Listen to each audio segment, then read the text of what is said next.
শিক্ষক থেকে প্রশিক্ষক হওয়ার যে ইচ্ছাটা বা শুরুটা কেমন ছিল?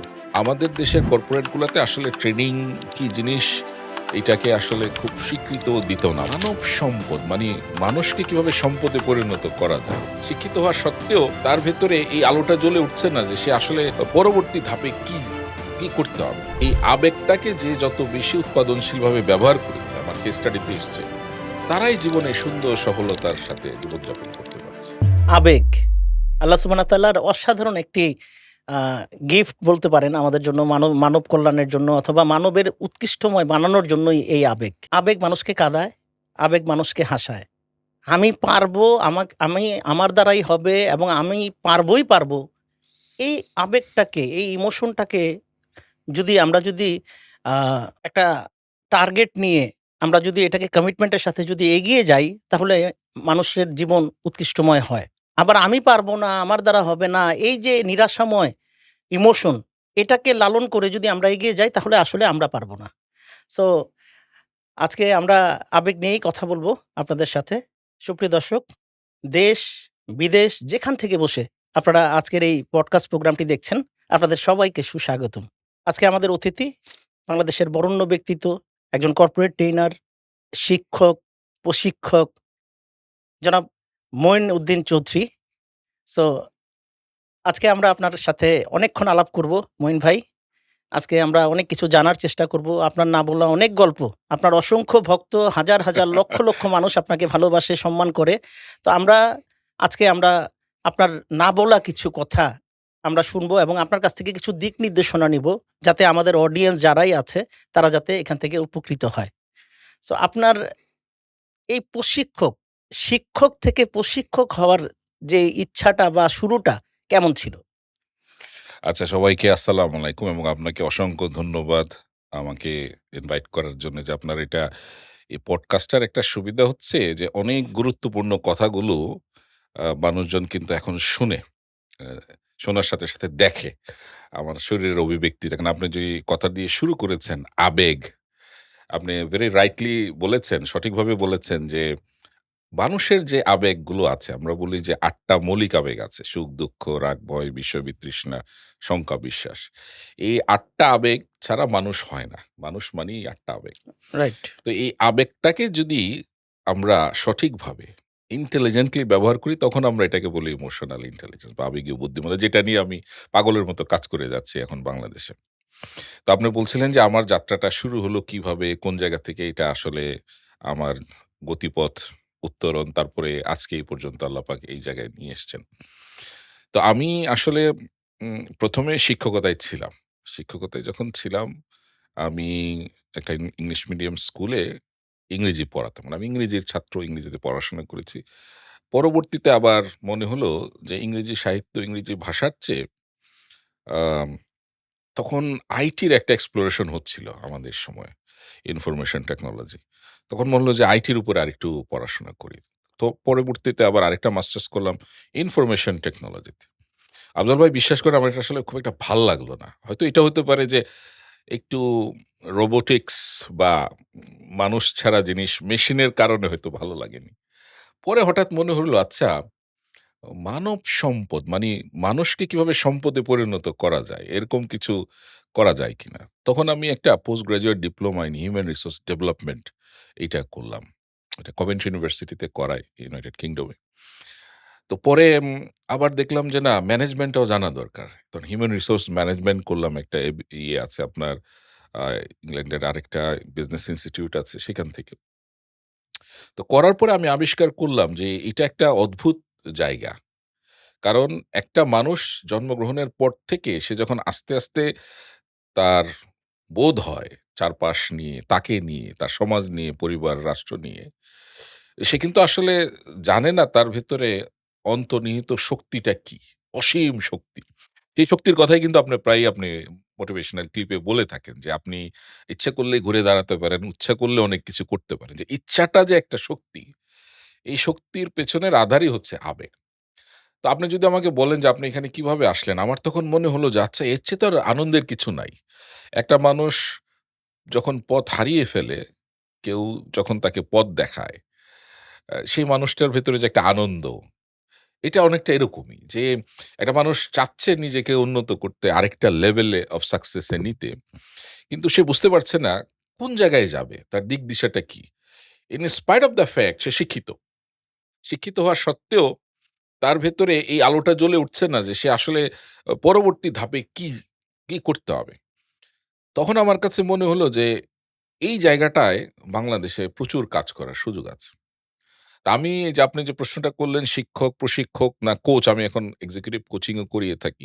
কিন্তু আমি আসলে নিজেকে এখন মনে করি যে মানব সম্পদ উন্নয়ন কর্মী, মানে এইচআরডি একজন অ্যাক্টিভিস্ট হিসেবে আমার কাছে নিজেকে মনে হয়।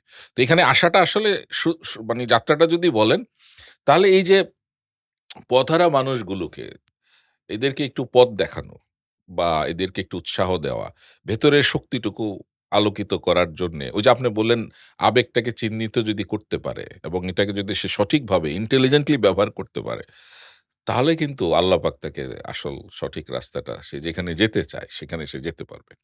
তো আমি তখন সিদ্ধান্ত নিলাম যে আমি আম বাংলাদেশের জন্যে ২-৩ টা কাজ আমি আমার মৃত্যুর পরে যেন আমি রেখে যেতে পারি। একটা হচ্ছে যে আমি মানব সম্পদ উন্নয়ন করার যে প্রচেষ্টা, কিভাবে ইতিবাচকভাবে উৎপাদনশীলভাবে মানুষকে একটা পথ দেখানো যায় সেটা আমার একটা মোটো, একটা মিশন হয়ে গেল, ভিশনের একটা অংশ হিসাবে। দ্বিতীয়টা হলো যে আমি দেখলাম যে এই আবেগটাকে যে যত বেশি উৎপাদনশীলভাবে ব্যবহার করেছে, আমার কেস স্টাডিতে এসছে, তারাই জীবনে সুন্দর সফলতার সাথে জীবনযাপন করতে পারছে।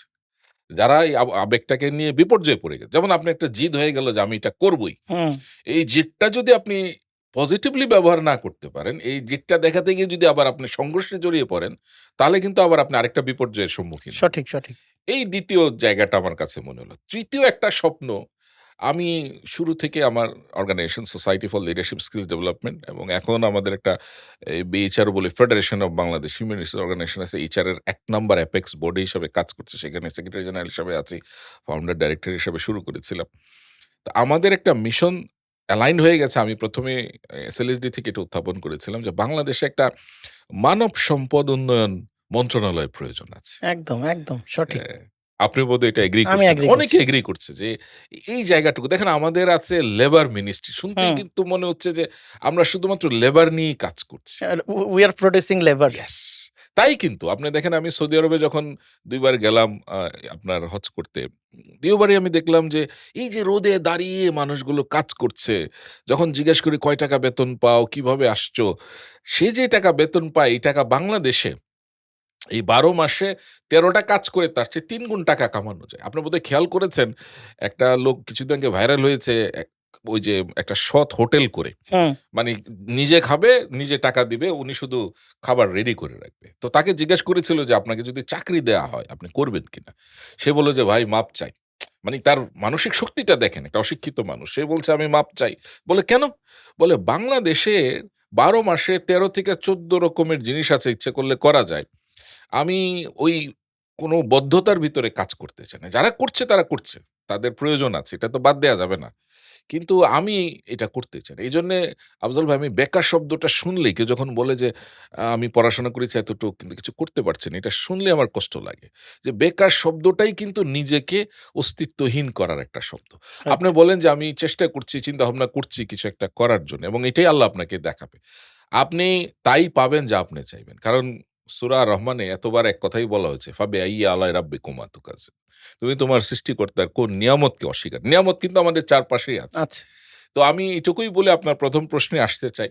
৩ টা জিনিস আমার এই প্যাশন থেকেই আজকে আমি এই জায়গায় এসেছি এবং এখনো এটা বলে যাচ্ছি, করে যাচ্ছি যে আমরা যেন যে পথহারা মানুষগুলো আছে তাদেরকে প্রশিক্ষণের মাধ্যমে, কোচের মাধ্যমে তাদেরকে দেখাতে পারি যে কি করা উচিত।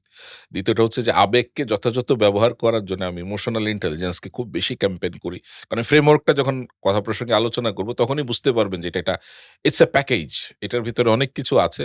অন্য যে জিনিসগুলো আছে এটার ভেতরেই বের হয়ে আসবে এই আপনার উন্নয়নের জন্য। আর ৩য় টা হচ্ছে আমাদের দেশে অতি শীঘ্রই একটা মানব সম্পদ মন্ত্রণালয় করা উচিত। কারণ এই যে আমাদের সবচেয়ে বড় অ্যাডভান্টেজ চলে যাচ্ছে। বিশেষজ্ঞরা বলছে যে ২০৩০ এর ভেতরে আমাদের যে ডেমোগ্রাফিক ডিভিডেন্ড, মানি সক্ষম কিন্তু বয়স্ক মানুষ। হুম, মজার ব্যাপার। এইটার যে টাইমলাইনটা এটা পার হয়ে যাবে এবং পার হয়ে যাবে যখন আপনি কিন্তু তখন আর এই মানবকে সম্পদে রূপান্তরিত করতে পারবেন। তো এইটাই বলে আমি আপাতত আপনার ওই ১ম প্রশ্নের এই জায়গাতে বিরতি দিচ্ছি।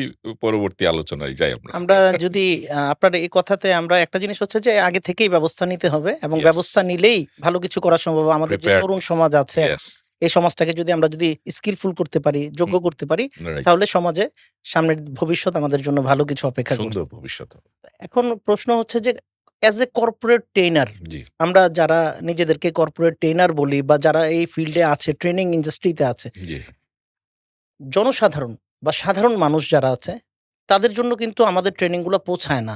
জি, জি। সো এখন আমরা একটা কর্পোরেট স্ট্রাকচারকে স্কিল আপ করার জন্য তাদেরকে নিয়ে আমরা ট্রেনিং করাই বা আপনি করাচ্ছেন।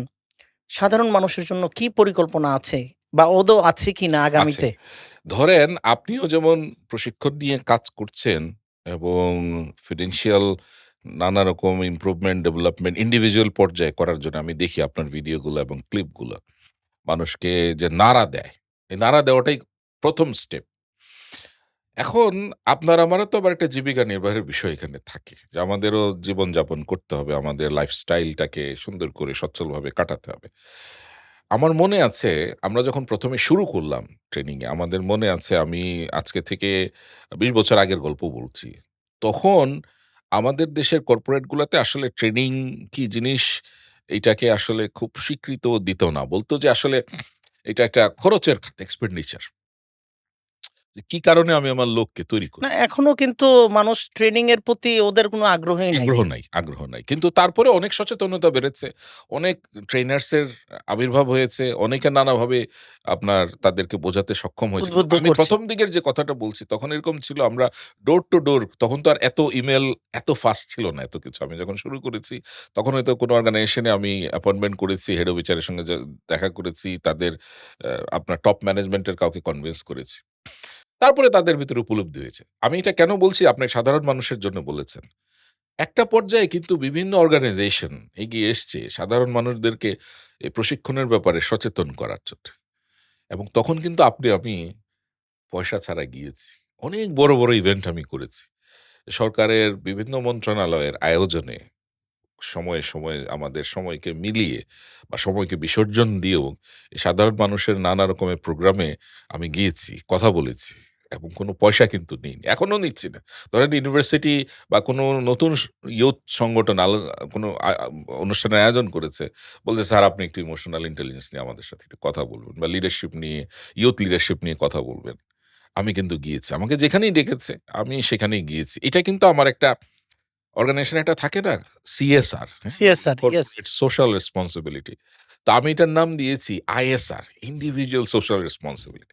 মানে আপনার আমার আপনার আমার ব্যক্তিগত ব্যক্তিগত পর্যায়ের। পর্যায়ে। তো এইখানে আমার একটা প্ল্যান হচ্ছে, এই যে বিভিন্ন সংগঠনগুলো তৈরি হয়েছে, তারা কিন্তু বাংলাদেশে চমৎকার কাজ করছে। বিশেষ করে আপনার যে ইয়াং যারা আছে, ইয়াং যারা খুব চমৎকার কাজ করছে। তারা বিভিন্ন ব্যানার তৈরি করছে, সংগঠন তৈরি করছে এবং বুঝতে পারছে যে এই হিউম্যানকে যদি আমি রিসোর্স এ কনভার্ট করার প্ল্যান না করি, এই যে জাগো, হুম, জেগে ভেতরের ওঠো। জেগে ওঠার বিষয়টা, হ্যাঁ? জাগো বাহে কুণ্ঠে সবাই, হ্যাঁ? রংপুরের একটা রংপুরের ভাষা। কথা। আমাদের ডাকটা আপনার ডাকটাও এরকমই। যে তোমরা কোথায়? জাগো। জেগে গেলে কিন্তু দেখেন যে পরিবেশের যে পরিবারের ছেলেটা বলে যে আমি বেকার, সে কিন্তু ঘুরে দাঁড়ায়। রাইট, যে ছেলেটা কাজ করার সুযোগ পেয়েছে, সে কিন্তু সঞ্চয় করে। যে ছেলেটা কোনো একটা উপায় পেয়েছে যে আরে এটা করলেই তো অনেক কিছু করা যায়। আমাদের এই যে ইগো ভাঙার বিষয়টাই কিন্তু আমি বলে যাই যে ইগোটা ভাঙতে হবে। হুম, চাকরি শুধু চাকরি যে করতে হবে তা তো না। আমাকে সেদিন একজন সরকারি কর্মকর্তা জিজ্ঞেস করছিল যে, "আচ্ছা শুধু বিসিএস দিয়েই কি আমরা দেশটাকে চালাতে পারবো কিনা? আমাদের তো আরো অনেক প্রফেশনাল লোক লাগবে। আমাদের বিজ্ঞানী লাগবে, আমাদের চিকিৎসক লাগবে, আমাদের প্রকৌশলী লাগবে। তারপরে ওইগুলোর আবার সাব সেক্টর সাব আছে সেক্টর অনেকগুলো। আছে। আমাদের বিক্রয় কর্মী লাগবে, আমাদের ভালো নেগোশিয়েটর লাগবে।" হুম, তাই না? আমাদের সমাজকর্মী লাগবে। এই যে ধরেন মানবাধিকারের কথা যখন আসে, এই যে শহীদুল আলম ভাই, উনার সঙ্গে আমার সুযোগ হয়েছিল ২-৩ বার সাক্ষাৎ করার। এরকম একটা নিরীহ মানুষ, আমি উনার দৃক একটা অর্গানাইজেশন আছে। সেখানে আমি টাইম ম্যানেজমেন্ট করাতে গিয়েছি। আমি ফেসবুকে কদিন আগে লিখেছি। হুম, উনি প্রশিক্ষণ মাঝখানে বলল যে, "একটু স্যার বক্তৃতা দিবেন।" আমি তখন উনাকে জানতাম না যে এটা ওনার অর্গানাইজেশন। উনার ৫ মিনিটের কথা শুনে আমি মন্ত্রমুগ্ধ হয়ে গেলাম। তারপরে যখন প্রশিক্ষণ শেষ হলো, আপনি অবাক হয়ে যাবেন। আমি গাড়িতে উঠছি, উনি এদিকে একটা সাইকেল নিয়ে যাচ্ছে। তা আমি বললাম যে, "কেন উনি সাইকেল চালায়? এত টাকার মালিক, এত পয়সার মালিক?" বলে, "পরিবেশ নষ্ট হবে বলে উনি ওইটাকে সিম্বল হিসাবে ধরেছেন। উনি সাইকেলে ফিজিক্যালি বেটার" এবং দেখেন মাশাআল্লাহ এখনো ফিজিক্যালি এখনো ফিজিক্যালি ইসরায়েলের স্ট্রং মতো আছে। জায়গা থেকে চলে আসছে। তো দেখেন আমাদের কাছে মানবাধিকার কর্মীও লাগবে। এরকম সাহসী মানবাধিকার সাহসী কর্মী। মানুষও লাগবে। তো এই যে এই প্রত্যেকটা জায়গাতে যদি আপনার জাগাতে হয়, তাহলে আমাদের একটা সমন্বিত প্রচেষ্টা দরকার। আমি আপনি ধরেন ব্যক্তি পর্যায়ে যতটুকু ইমপ্যাক্ট করতে পারি, তার সাথে রাষ্ট্রীয় যন্ত্রের কিছু উদ্যোগ লাগবে। বেসরকারি অনেকে এগিয়ে আসছে। ইয়াংরা অনেকে এগিয়ে আসছে। তো আমার কাছে মনে হয় এখানে সবচেয়ে বেশি গুরুত্বপূর্ণ ভূমিকা পালন করতে পারে যারা বড়, বড় আপনার গ্রুপ অফ ইন্ডাস্ট্রিজ যারা আছে। তাদের নানা রকমের CSR ইনিশিয়েটিভ আছে। সাধারণ মানুষদেরকে এই যে জাগিয়ে তোলার বিষয়টা, এইটা কিন্তু তাদের পক্ষে সম্ভব। কারণ আপনি জানেন যে এইটার নার্চার করার পেছনে একটা ফিন্যান্সিয়াল টুল ইনভলভ আছে। এটা এমন না যে আমি হয়তো বলে কয়ে একজন মানুষকে জাগ্রত করতে পারব। কিন্তু এটা সেটআপ যে ধরেন আজকে আপনি বললেন যে ১,০০০ মানুষকে এক জায়গায় করব। কারণ যত মানুষ এক জায়গায় করা যায় তত মানুষকে তো আমি রিচ করতে পারছি। কিন্তু ১,০০০ মানুষকে যে আপনি একটা অর্গানাইজ করবেন একটা ব্যানারের ভেতরে, একেবারে সর্বনিম্ন একটা খরচ আছে এখানে। হুম, ডেফিনিটলি, এটাকে ডেফিনিটলি। আবার ক্যাম্পেইন করা, তাদেরকে আনা হুম, এবং সেখানে বসানো, এই বিষয়গুলোর পেছনে একটা খরচ আছে। ফিন্যান্সিয়াল ইনভলভমেন্ট আছে। তো আমি যেগুলো করে যাচ্ছি বা আমার ব্যক্তিগত পর্যায়ে যে সর্বোচ্চ চেষ্টা আমি করে যাচ্ছি। যেমন একটা ফাঁকে দিয়ে একটু বলে নিই, আমি যে ইমোশনাল ইন্টেলিজেন্স বইটা লেখার পরে যে লয়াল্টিটা পাই, সেটা আমি একটা ফান্ড করেছি। এসএলএসডি স্কলারশিপ ফান্ড। অর্থাৎ আমার এই লভ্যাংশটুকু আমি সুবিধাবঞ্চিত শিশুদের জন্যে। তো অনেকে এটা নিয়ে হাসাহাসি করে। বলে, "কয় টাকার আপনি পান?" তো আমি বললাম যে, "না আলহামদুলিল্লাহ ভালো টাকা জমে গেছে। কিন্তু আমি যদি ধরেন প্রতি বছর ২ জন করে মানুষ তৈরি করতে পারি। শুধুমাত্র শিক্ষা না, আমি তাকে প্রশিক্ষণ দিলাম, আমার বিভিন্ন কনটেন্ট তারে বুঝালাম, তারে গ্রুমিং করলাম, সাহস দিলাম। তো আপনি চিন্তা করেন প্রতি বছর যদি আমি ২ টা করে মানুষ তৈরি করতে পারি, তাহলে আগামী ৫ বছরে ১০ টা মানুষ। আর পরিবর্তনের জন্য কিন্তু আসলে ১০০ কোটি লোক লাগে না। একটা বুলেটই যথেষ্ট। একটা বুলেটে। সেই কিন্তু আপনার মনের যে ভেতরের আলো সেটা জ্বালিয়ে দিতে পারে অন্য মানুষদের ভেতর দিয়ে। তো সুতরাং আমার পরিকল্পনাটা হচ্ছে যে আমি কাজ করতে চাই, আমরা কাজ করতে চাই। কিন্তু বেসরকারি পর্যায়ে যারা ধনী মানুষ আছেন, তাদের একটা বিশেষ ভূমিকা আছে। পাশাপাশি সরকারকে একটা ইন্টিগ্রেটেড প্ল্যান করতে হবে। অবশ্যই রাজনৈতিক সদিচ্ছা, সুশাসন, দুর্নীতিমুক্ত সমাজ লাগবে। এটা ছাড়া আমি যতই চেঁচামেচি করি না কেন, কিছুই হবে নাহলে না। কিন্তু মানুষজন ধরেন মানুষ হওয়ার আগে টাকার পেছনে দৌড়বে। আমি কিন্তু শুধু টাকাওয়ালা মানুষ চাই না। আমি সবসময় একটা কথা বলি যে আগে মানুষ হতে হবে। মানবিক মূল্যবোধটা জানতে হবে। মানুষকে মানুষ হিসেবে সম্মান দেয়া শিখতে হবে। নিজেকে, অন্যকে, সমাজের সবাইকে, রাষ্ট্রের সবাইকে প্রকৃতির ভালোবাসা থাকতে হবে। তাহলে আপনি কিন্তু তখন বুঝবেন না যে সবার উপরে মানুষ সত্য, তাহার উপরে না। এটার উপলব্ধি কিন্তু আপনার আসবে না। আর রাইট। এটা যদি না আসে আপনার কাছে যত হাজার কোটি টাকাই থাকুক, কোনো লাভ হবে না। কত হাজার কোটি টাকার মানুষ পালিয়ে গেল না হুম, হুম, হুম, চুপিসারে। হুম। আপনার দেখেন অ্যাম একজনের নাকি ৩৯০ টা জমি আছে বা বা ফ্ল্যাট ফ্ল্যাট আছে আছে। বা সম্পদ আছে। তো আমাকে আমার ড্রাইভার জিজ্ঞেস করলো যে, "স্যার উনি যদি প্রতিদিন একটা করে ভিজিট করে, তাও তো ১ বছরে শেষ হবে না। তো এই মানুষটা সম্পর্কে আমাদের ধারণাটা কি? এত টাকার মালিক, এত ক্ষমতা ছিল তার। কিন্তু আল্টিমেটলি এই দুনিয়াতে কি পেল আর ওই দুনিয়াতে কি পাবে? একটা মানুষের আসলে যখন সে তার দেহত্যাগ করে, তার তো আসলে ওই ৩.৫ হাত, ৩.৫ হাতই তার জায়গা। কি রেখে যাচ্ছে এটা গুরুত্বপূর্ণ। আমার এখনো মনে আছে আপনাকে এখন বলতে চাই, সেটা হচ্ছে যে একজন দুর্নীতিবাজ মন্ত্রী মারা যাওয়ার পরে আমি ইন্নানিল্লাহ পড়ি নাই। এখনো পড়ি নাই। আমি সব ইন্নানিল্লাহ পড়ার আগে মনে হয় যে এই লোকটা কি যে গেল, মারা গেল। সে কমাই ছিল। তার পরিবার এত টাকার মালিক। ইচ্ছা করলে ৩৬৫ দিন কমায় রাখতে পারত। কিন্তু তারা আর দেরি করে নাই। বলছে যে টাকাটা নষ্ট হয়ে যাবে। তাড়াতাড়ি। তাড়াতাড়ি বিদায় করে দাও। কার জন্য এত টাকা কামাইলেন আপনি? কার জন্য এত দুর্নীতি করলেন? এই টাকা কার জন্যে? নিজের জন্য তো ব্যবহার করতে পারলেন না। যাদের জন্য রেখে গেলেন তারাও তাড়াতাড়ি বিদায় করে দিল। কিন্তু কিভাবে নিজেকে লেভেল করে নিয়ে গেলেন এই পৃথিবী থেকে?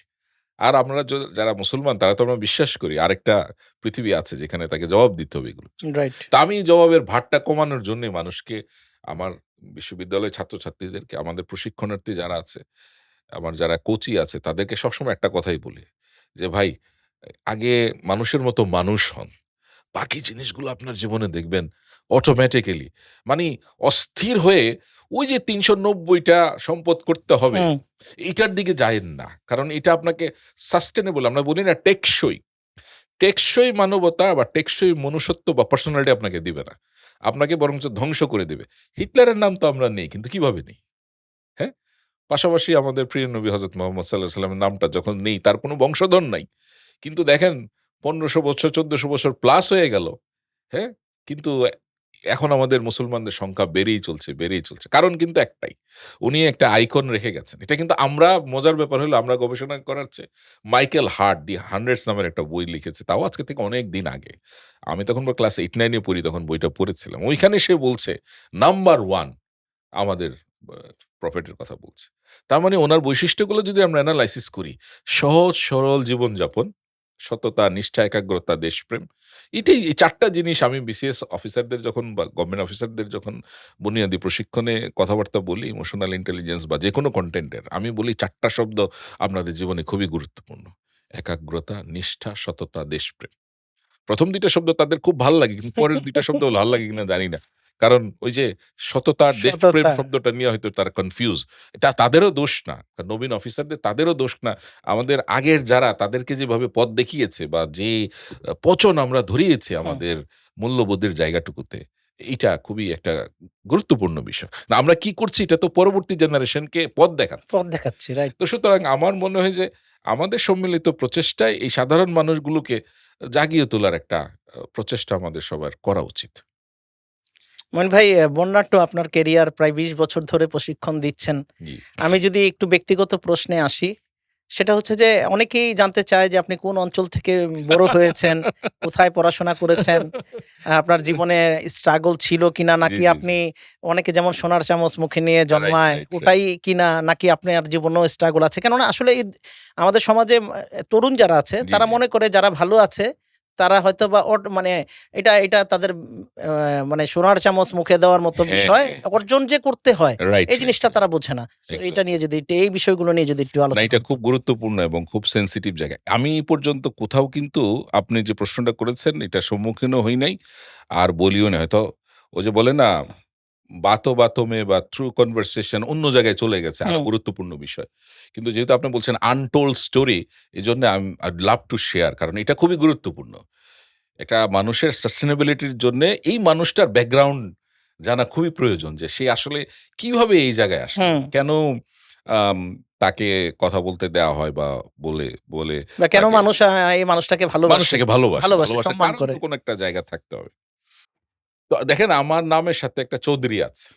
চৌধুরী থাকার মানেই হচ্ছে যে আমি আসলে আমার পূর্বপুরুষরা জমিদার ছিলেন। হ্যাঁ, সন্দ্বীপে যারা শুনছেন তারা হয়তো জানবেন।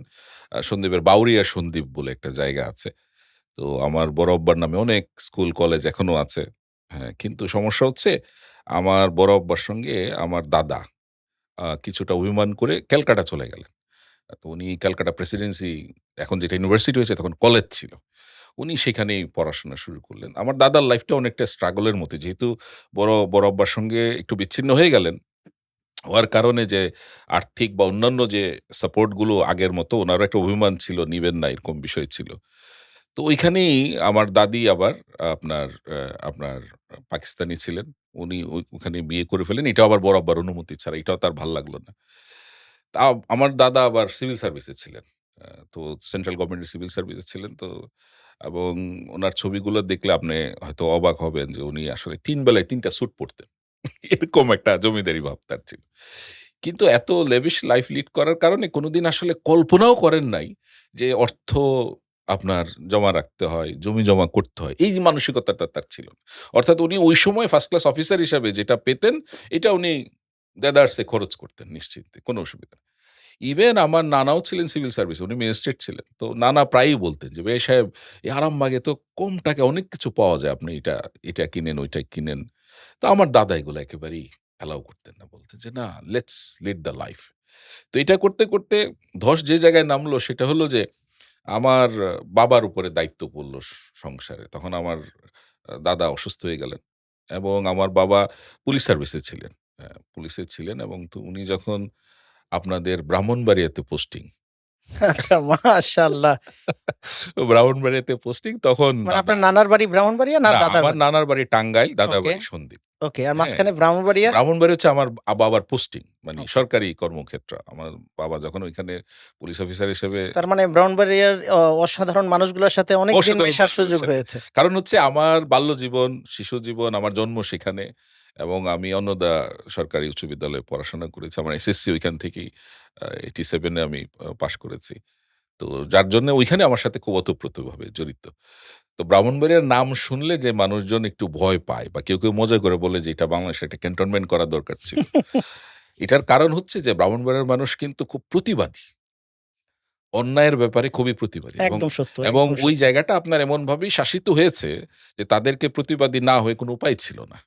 আরেকটা বিষয় ছিল আমাদের বর্ডারের কারণে। আমরা যেহেতু বর্ডার সংশ্লিষ্ট হুম। এলাকা, এই কারণে আমাদের কিছু সতর্কতার বিষয় ছিল। একটা ভিজিল্যান্ট মুড থাকা লাগতো ইত্যাদি, ইত্যাদি। তো যাই হোক, আমার বাবা এমন পুলিশ কর্মকর্তা ছিলেন, উনি মারা যাওয়ার পরে উনার পকেটে ৳১.৫ পাওয়া গেল। আর কিছু নাই। মানে আম তখনকার আমলের তখনকার ৳১.৫। আমলে, হ্যাঁ। হ্যাঁ। এটা কি অনেক বড় অ্যামাউন্ট ছিল না ৳১.৫ মানে না, এখনকার মতো না। কিছু? খুবই খারাপ অবস্থা। কারণ হচ্ছে আমি টকিং অ্যাবাউট ১৯৯০।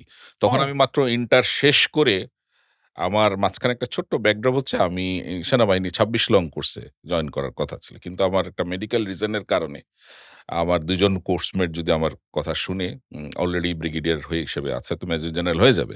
আমার ক্লাসমেট প্লাস কোর্সমেট। আমরা ৩ জনই ব্রাউনবাড়িয়া থেকে এই ২৬ লং কোর্সে ছিলাম। ২ জন চলে গেছে, হুম। ২ জন এখন আর্মিতে আছে। তো আমি আর কন্টিনিউ করতে পারিনি। তো এইটা আমার একটা ব্যাকড্রপ ছিল। এবং আমি ফ্র্যাঙ্কলি বলি আপনাদেরকে, I become so frustrated যে মানে এত সহজ, কারণ তখন আর্মি একটা বিশাল একটা বিষয় ছিল দেশপ্রেম। মানে দেশের জন্য সেবা করা, দেশের জন্য জান দিয়ে দিব। আর্মির পোশাকটাই তো আপনাকে হুম, সেভাবে হুম, হুম, ইন্সপায়ার হুম। করে, একটা বিষয়। দ্বিতীয়টা হচ্ছে যে একটা আপনার একটা রেজিমেন্টেড আবার একটু ক্লাসি লাইফ, একটু অন্যরকম। একটা পোশাক পরিচ্ছদ পড়লেই তার ভেতরে একটা অন্যরকম একটা বিষয় কাজ করে। এটা মিস করলাম। হ্যাঁ, তো এটা আমাকে খুব আহত করল। এবং তখন মনে হলো যে না আর বোধহয় আর পড়াশোনা হবে না। My life is over. It's in আমি ৯০ সনের কথা বলছি। আবার যখন বাবা মারা গেল যে খুব বেশি পড়াশোনা করতে পারবো সেই টাকা পয়সাও নাই যে ভালো কিছুতে ইনভেস্ট করব বা এরকম কিছু। তো চারপাশে একটা হতাশার একটা আবর্ত ছিল। তো যাই হোক, আল্লাহ কাউকে না কাউকে তখন আপনার যে ফেরেশতা হিসাবে উছিলা পাঠায় করে। দিবে। জি। তো আমার আম্মার ইমিডিয়েট ছোট বোন ছিল আমার খালা।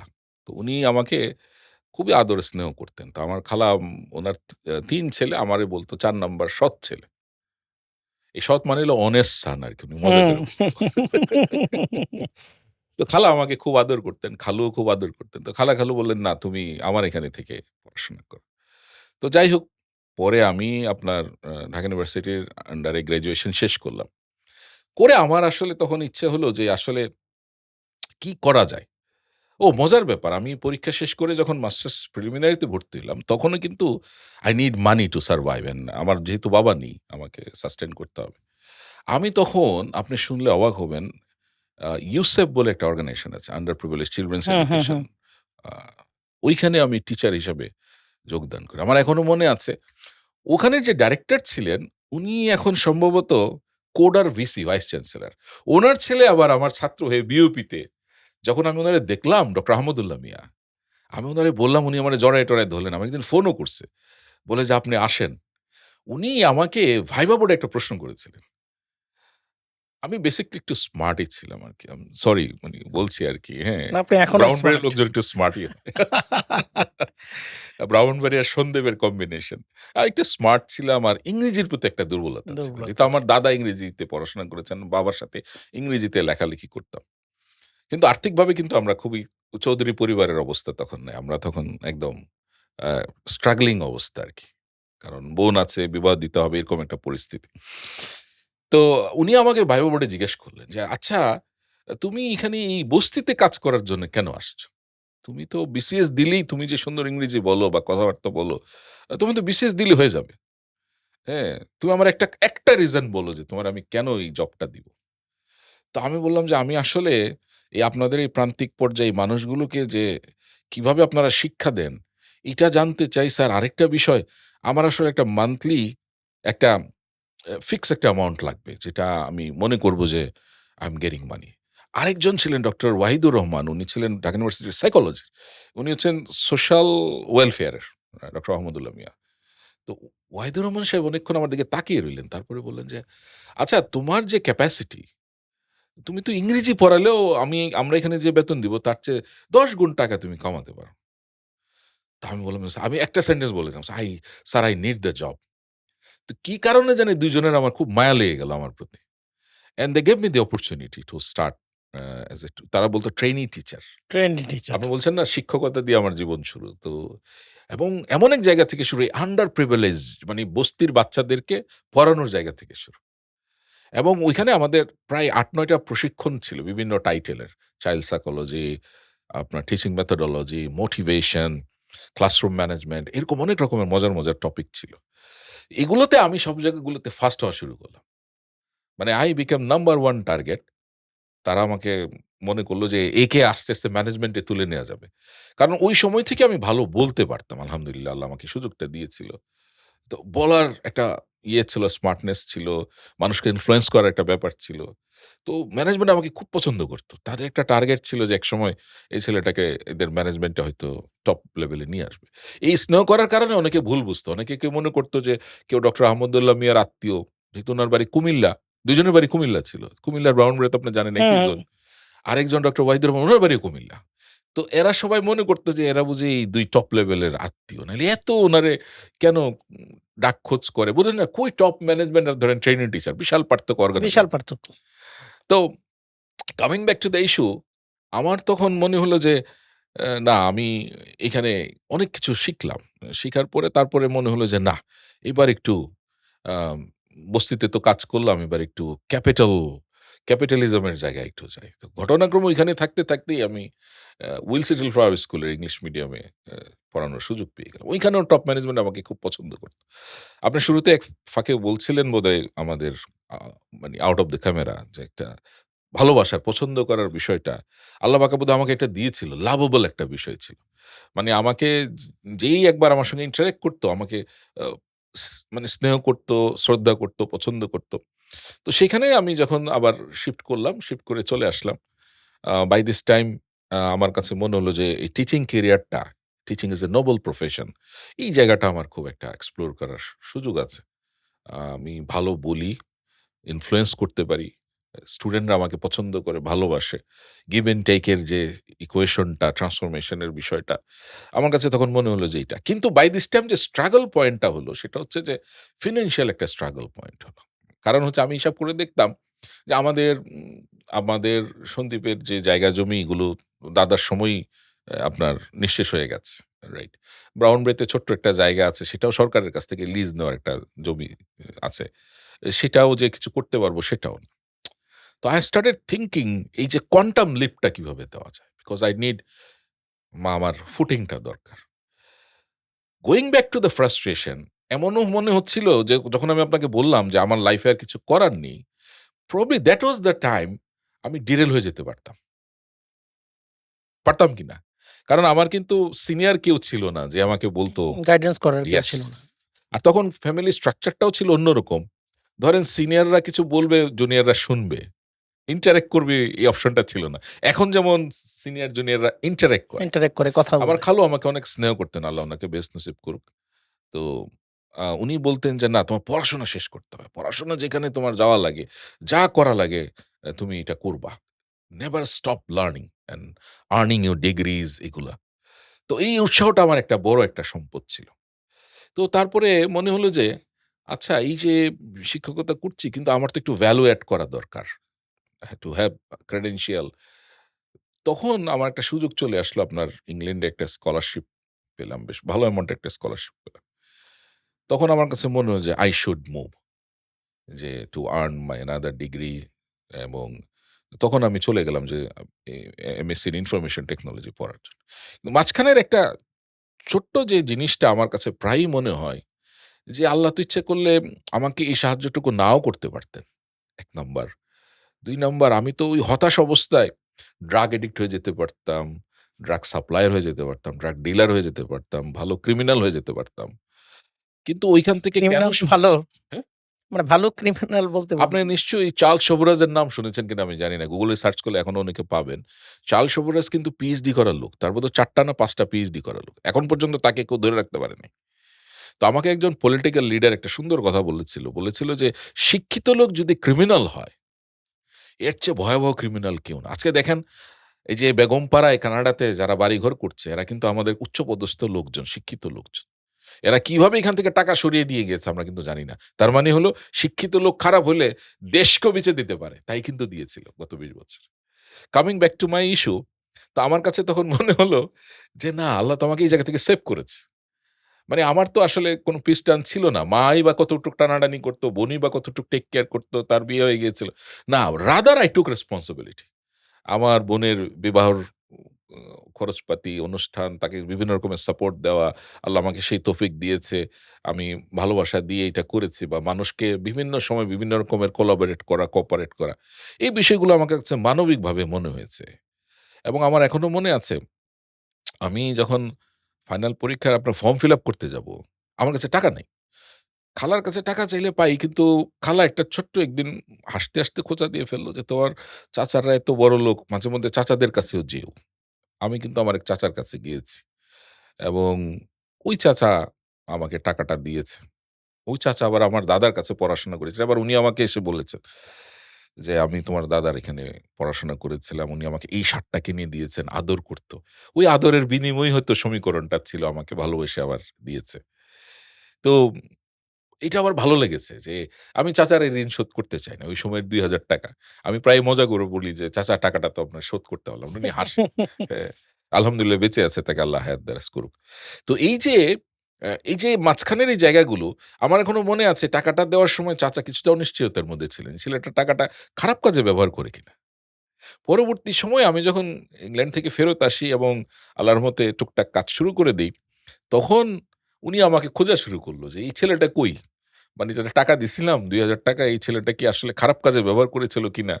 পরে আমি উনার সঙ্গে দেখা করতে গেলাম। বললাম যে, "চাচা আপনার টাকাটা খারাপ কাজে ব্যবহার করি নাই। আপনি তো মনে করছিলেন মানি বাবা নাই, মা নাই, টাকাটা আবার কোন জায়গায় খরচ করে ফেলব।" বলে, "না, না আমার বিশ্বাস ছিল তুমি একটা ভালো কিছু করবে।" তো এই যে এগুলো কিন্তু খুব কষ্টদায়ক মুহূর্ত একজন মানুষের কাছে টাকা চাওয়া। কারণ একজন মানুষ যখন একজন মানুষের কাছে টাকা চাইতে চায় বিপদে পড়ে, ওই মানুষটা কিন্তু তাকে জাজ করে যে এই টাকাটা দিয়ে কি করবে? খারাপ কাজে ব্যবহার করবে কিনা বা কোথায় নষ্ট করে ফেলবে এই বিষয়গুলো।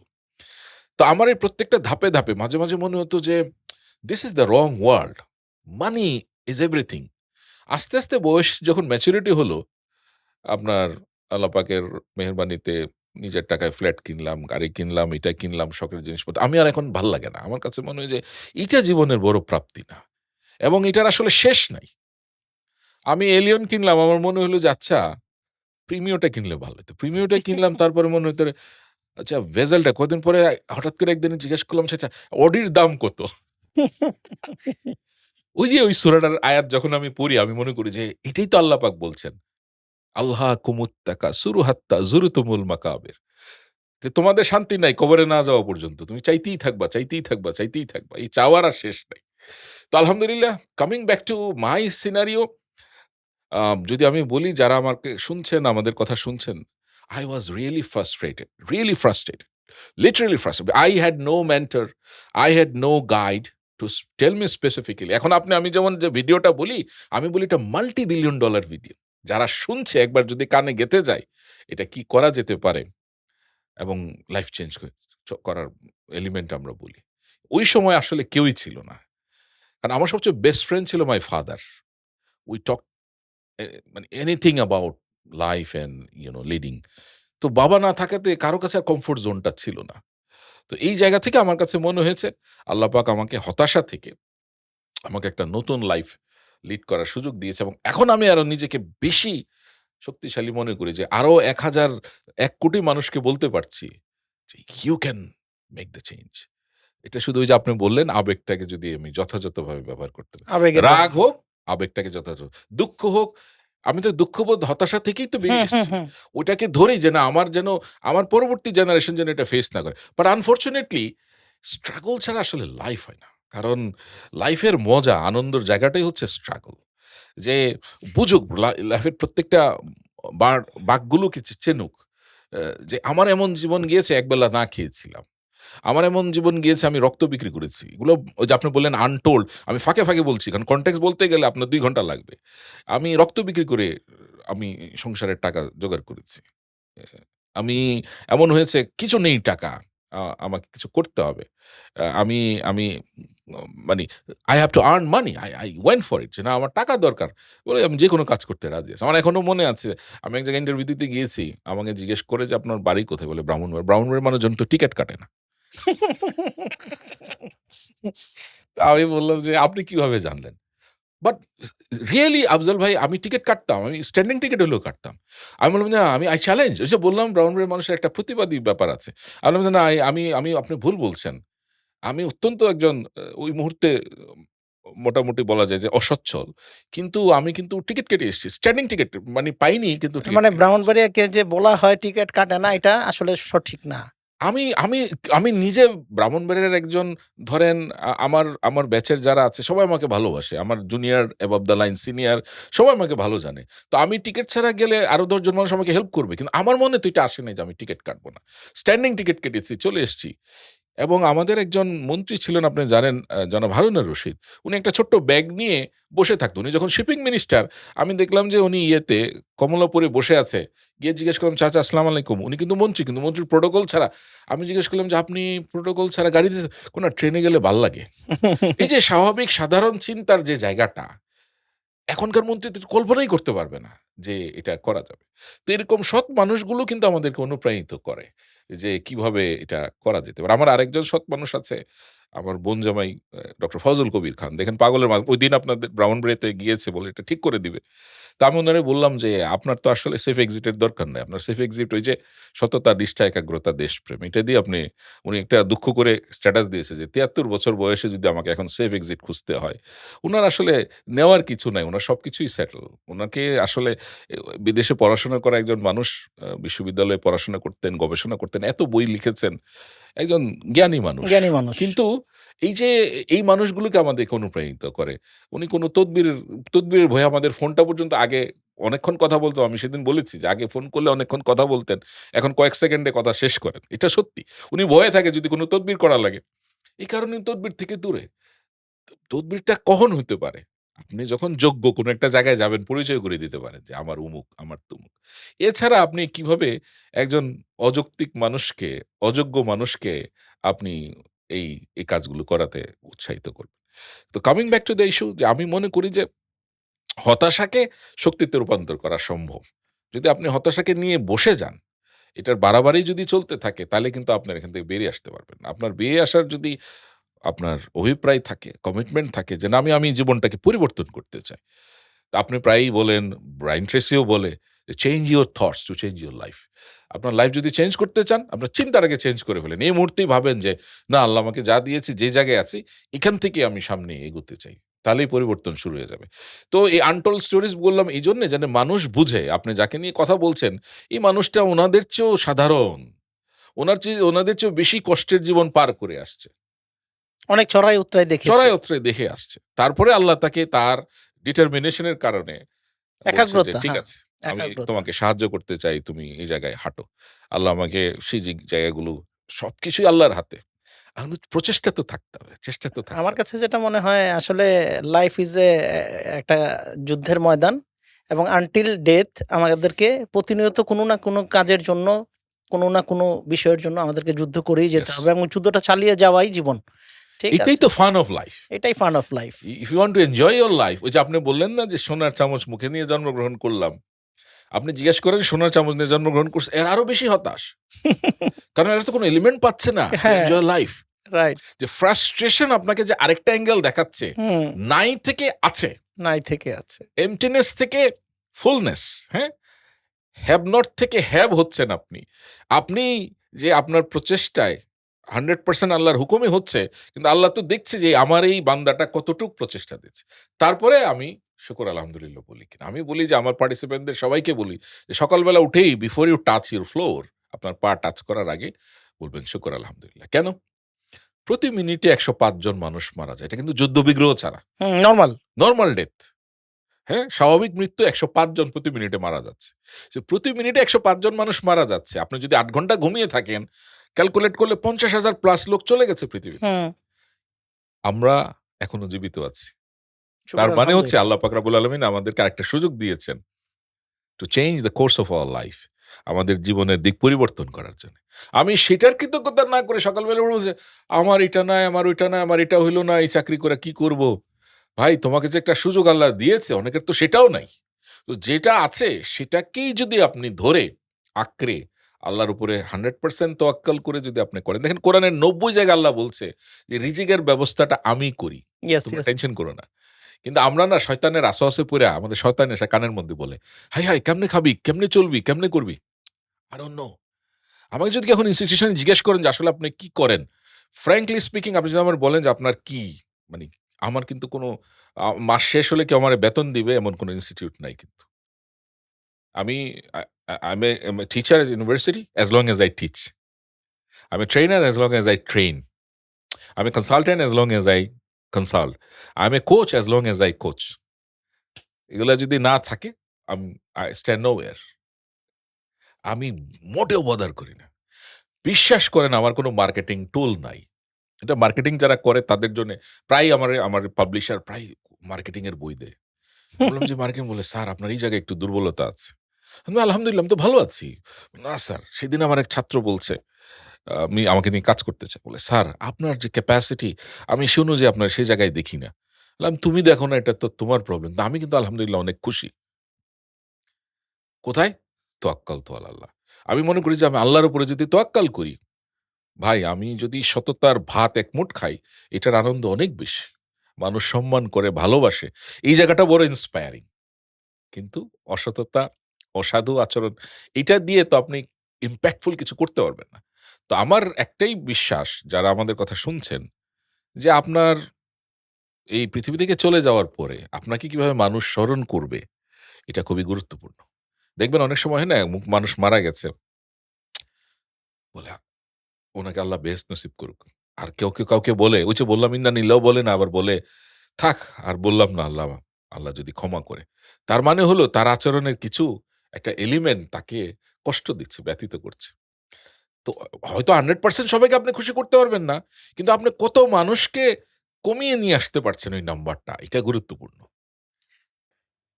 মঈন ভাই, বর্তমান সমাজে তরুণদের সংখ্যা তো বেশি এবং রাইট। অধিকাংশ তরুণদেরকে দেখা যায় আইদার ফ্রাস্ট্রেটেড অথবা তারা কোনো ব্যাপারে ডাউটেড, অর্থাৎ সন্দেহপ্রবণ, হুম, হুম, হুম। বা লাইফ নিয়ে তারা অস্থিরতা, অস্থিরতা, অস্থিরতা। এবং তার পাশাপাশি যেটা দেখা যায় যে তাদের কোনো পারপাসও নাই। হুম, হুম, হুম, সো হুম। এই সমন্বয়ে আল্টিমেটলি ভাবে কিন্তু তারা কিন্তু হতাশাগ্রস্ত এবং নিরাশাগ্রস্ত। So exactly. এদের উদ্দেশ্যে আপনার কি বলার আছে যে আপনি তাদেরকে কিভাবে দিক নির্দেশনা দিবেন? রাইট। আমার যেমন একটা হতাশার সময় গিয়েছে, ওই সময়টাতে নীরব হতাশা। কারণ হচ্ছে যে এখন এক্সপ্রেস করার জায়গা আছে। আপনার Facebook, LinkedIn, Instagram যখন যেটা মুড সেটা চট করে দিয়ে একটা কিছু লিখে ফেলতে পারেন। বাট আমাদের তো এটা এক্সপ্রেস করার জায়গা ছিল না। তারপরেও আল্লাহ আমাকে সেখান থেকে নিয়ে এসছে। আম মানুষ হিসাবে সমাজে বসবাস করার জন্য এই জায়গায় এসেছি। ভুল-ভ্রান্তি আছে, ন্যায় অন্যায় থাকতেই পারে। কাউকে কষ্ট দিয়েছি, ক্ষমা চাইতে পারি। এটা অন্য জিনিস। চলার পথে অনেক কিছু হতে পারে। এখন আ আমি প্রায়ই বলি যে, আমি আমার নিজের লাইফে যেটা ব্যবহার করেছি এটাই তাদের উদ্দেশ্যে বলি। সেটা হচ্ছে এই যে, আপনি যদি আপনার জীবনের ৩ টা জায়গাকে চিহ্নিত করেন। আমি চাই সুস্বাস্থ্য। ১ম টা হচ্ছে সুস্বাস্থ্য। আমার হেলথ এর একটা ফিটনেস। বলে হেলথ ইস ওয়েলথ। আপনি সুস্থ আছেন, সারা দুনিয়া সুস্থ আছে। আপনি হাসছেন, সারা দুনিয়া হাসছে। রাইট? সুস্থতার দিকে নজর দিতে হবে। ১ম সুস্বাস্থ্য চাই। কিন্তু সুস্বাস্থ্যের ভিতরে কি আছে? আমার এই বছরে ওজনটা কতটুক হবে? হ্যাঁ? আমার এই বছরের আমার শারীরিক যে বিষয়গুলো আছে এগুলোর ব্যাপারে আমি সচেতন কিনা? এটার ব্যাপারে একটা টার্গেট করতে হবে যে আমার ওজন এতটুকু রাখবো, খাদ্যাভ্যাসে এই বিষয়গুলোকে রাখবো। এইভাবে আমি এটাকে আস্তে, আস্তে গড়ে তুলব। প্রয়োজন হলে কিছু বেসিক টেস্ট আছে, সেগুলো করিয়ে মাত্রাগুলো দেখা যেতে পারে। আমরা লিপিড প্রোফাইল বলি, ক্রিয়েটিনিন বলি। তারপরে আপনার লিভার ফাংশন টেস্ট বলি, টিএসএইচ বলে থাইরয়েডের একটা টেস্ট আছে, এটা দেখা যেতে পারে। ব্লাড সুগার টেস্ট, এগুলো খুব বেসিক টেস্ট কিন্তু বছরে একবার একটু চেক করা। বিশেষ করে আমি আগে বলতাম পার্টিসিপেন্টদের যে ৪০ প্লাস, এখন বলি যে ৩০ হইলে এটা ম্যান্ডেটরি। পারলে ৩০ এর আগে হলেও একবার যদি সক্ষমতা থাকে, এই টেস্টগুলো সরকারি জায়গাতে করিয়ে নিতে পারেন, অথবা যদি তা না হয়, যদি কারোর সক্ষমতা থাকে, বেসরকারি প্রাইভেট ক্লিনিকে করে নিতে পারেন। এটা করলে হবে কি, আপনি তখন সচেতন হচ্ছেন আপনার যে নেভিগেশনটা হেলথের ব্যাপারে। কারণ আমরা তো বলছি যে সাউন্ড হেলথ ইম্পর্টেন্ট ফ্যাক্টর। এই কারণে আমি সুস্বাস্থ্যের দিকে প্রথমে একটা টার্গেট দিব। আপনি আগামী বছর বা এখন থেকে যদি বলেন, যারা আমার কথা শুনছেন, যে আচ্ছা আমি এই যে এখন চলছে অক্টোবর, আমি নভেম্বর থেকে আগামী নভেম্বর পর্যন্ত, এটা যে আপনার ওই ডিসেম্বরের রেজলিউশন হইতে হবে, নিউ ইয়ারের রেজলিউশন নট নেসেসারি। আপনি এখনই প্ল্যান করতে পারেন যে আমার এই যে এই আগামী নভেম্বর থেকে আগামী নভেম্বর ভিতরে 12 মাসে আমার ওজন এতটুক থাকা দরকার, আমার ফিটনেস এরকম থাকা দরকার, আমার ব্লাড সুগার এরকম থাকবে, এইগুলো মাত্রাগুলো নির্ধারণ করে নেন। তাহলে গেল সুস্বাস্থ্যের ব্যাপারে আপনি ইনশাল্লাহ একটা প্ল্যান করছেন। এরপরে বলি সমৃদ্ধি, অ্যাবান্ডেন্স। অ্যাবান্ডেন্স কি? এখন বললে বলবেন যে আপনারা তো বায়াসড হয়ে নিজেদের দিকে টানছেন। আসলে আমাদের দিকে টানছি না। এটা হচ্ছে এই যে শিক্ষা, প্রশিক্ষণ, বই পড়া, ভেতরটা আলোকিত করা। হ্যাঁ? আমি যা বলি এটা কিন্তু মানুষের যে ভেতরের অন্ধকারটাকে হঠাৎ করে একটা স্পার্ক করে। আরে এটা তো খেয়াল করি নাই, এটা করা উচিত। সমৃদ্ধি। কারণ অ্যাবান্ডেন্সটা কেন দরকার? আপনার ভেতরে অ্যাবান্ডেন্স থাকলে আপনি বাইরের পৃথিবীটাকে মোকাবেলা করতে পারবেন। যেমন আমার হতাশা কাটানোর একটা বড় তখন মাধ্যম ছিল বই পড়া। আমি প্রচুর বই পড়তাম। আমার একটা বন্ধু আছে, তার নামই নিতে চাই আমি, জাহাঙ্গীরনগর বিশ্ববিদ্যালয় কম্বাইন্ড পলিটিক্সের ডক্টর মহিউদ্দিন। ও আর আমি ও ঢাকাতে আসলে আমরা ইউসিস একটা সেন্টার ছিল আমেরিকার, লাইব্রেরি, ব্রিটিশ কাউন্সিল, এগুলোতে আমরা মেম্বারশিপ ছিল। আমরা বই কম্পিটিশন দিয়ে পড়তাম। ও আমাকে আমরা ২ টা বই আনছি, তো ও একটা বই নিল, আমি একটা বই। আমার আমার খুব আগ্রহ ছিল আপনার পলিটিক্যাল সায়েন্স, লিটারেচার এগুলো। ওরও আবার আগ্রহ ছিল লিটারেচার নিয়ে। আমার এখনো মনে আছে আপনার স্ট্যানবেকের একটা উপন্যাস। আমি ও আগে পড়েছে, আমি একবার পড়েছি। 'অল দ্য কিংস ম্যান' এগুলোও পড়তাম। শেয়ার করতাম একজন আরেকজনের। তারপরে একজন আরেকজনের আলোচনা করতাম। হ্যাঁ, he was my one of the best buddies in a sense, এই রিডিং পার্টনার হিসেবে। আলহামদুলিল্লাহ ও এখন গভর্নমেন্ট পলিটিক্সে প্রফেসর হিসেবে জাহাঙ্গীরনগরে আছে। তার নামটা নিলাম দোস্ত, উইথআউট ইউর পারমিশন। এবং আ এতে আমাদের ভিতরে একটা মানে সমৃদ্ধি ফিল করতাম, যে ভেতরে একটা লাইট আমরা ফিল করতাম, যে কিছু একটা ভাবার একটা জগৎ তৈরি হতো। সমৃদ্ধি হচ্ছে এটা। তো আমি ওই তরুণদেরকে, যে যে অবস্থাতে আছেন না কেন, এখন তো সুযোগ আরো বেশি। পাবলিক লাইব্রেরি আছে। ইন্টারনেটে ফ্রি পিডিএফ পাওয়ার সুযোগ আছে। আমাদের সময় কিন্তু এটা ছিল না। আপনি এখনই চাইলে কিন্তু যেকোনো পিডিএফ এখন তো দুনিয়াটা অনেক বড়। এটা অনেক বড়। সুযোগ বেশি, কিন্তু সমস্যা হচ্ছে ব্যবহারের কমতি পড়ে গেছে আমাদের। হ্যাঁ, সমৃদ্ধি যদি করতে চান, নিজের ভেতরের আলো জাগ্রত করতে চান, তাহলে বই পড়ার বিকল্প নেই। বই পড়তে হবে। ছোট, ছোট বই পড়তে হবে। ছোট, ছোট বই পড়তে হবে। 'হু মুভড মাই চিজ' ছোট্ট একটা বই। পড়ে দেখেন চেঞ্জ ম্যানেজমেন্টের অনেক কিছু শিখে যাবেন। রাইট? আপনি চ একেবারেই আমার যে কয়টা বই আমি লিখেছি, 'the art and science of presentation skill', 'emotional intelligence', 'leadership in ইমোশনে', সবগুলোর আমার ১৪০-৫০ পেজ, এবং এত সুন্দর করে ফন্টে লেখা। বয়স্ক যারা পড়েছে তারাও আনন্দিত হয়েছে। কারণ হচ্ছে রিডেবল। আর ছোট, ছোট চ্যাপ্টার। আমার ওই যে যারা শিক্ষার্থী তারাও বলে, "স্যার এত ছোট চ্যাপ্টার, অনেক কনটেন্ট, মজার, মজার জিনিস আছে।" তো এই কারণে ছোট, ছোট বই পড়ি। আমরা তো 'journey of 1000 Miles must begin with a single step'. একটা ছোট স্টেপ দিয়ে তো আপনি ১০০০ মাইল যাবেন। যে যত মাইলই যান একটা স্টেপ দিয়ে যেতে হবে। তো সুতরাং আমি বলব যে এই পড়া, যে ভালো, ভালো পডকাস্ট শোনা, ভালো, ভালো মোটিভেশনাল কিছু দেখা। দেখেন, এটা তো এভয়েড করতে পারবেন না। আর্টিফিশিয়াল ইন্টেলিজেন্স এর আমাদের, এই যে অনেকে বলে যে আপনার ব্রেইনের ক্যাপচার নিয়ে নিয়েছে আপনার Facebook, LinkedIn নেক, কিন্তু আমি ফোকাসটা কোথায় করছি? আমি কি আননেসেসারি, আনপ্রোডাক্টিভ যে বিষয়গুলো ভাইরাল হয়, আপনার আমার হয়তো অনেক সময় কষ্ট লাগে যে, হুম। যে পয়েন্টগুলো আসলে ভাইরাল হওয়ার কথাই না, এগুলো ভাইরাল হয়ে যাচ্ছে। কারণ কি?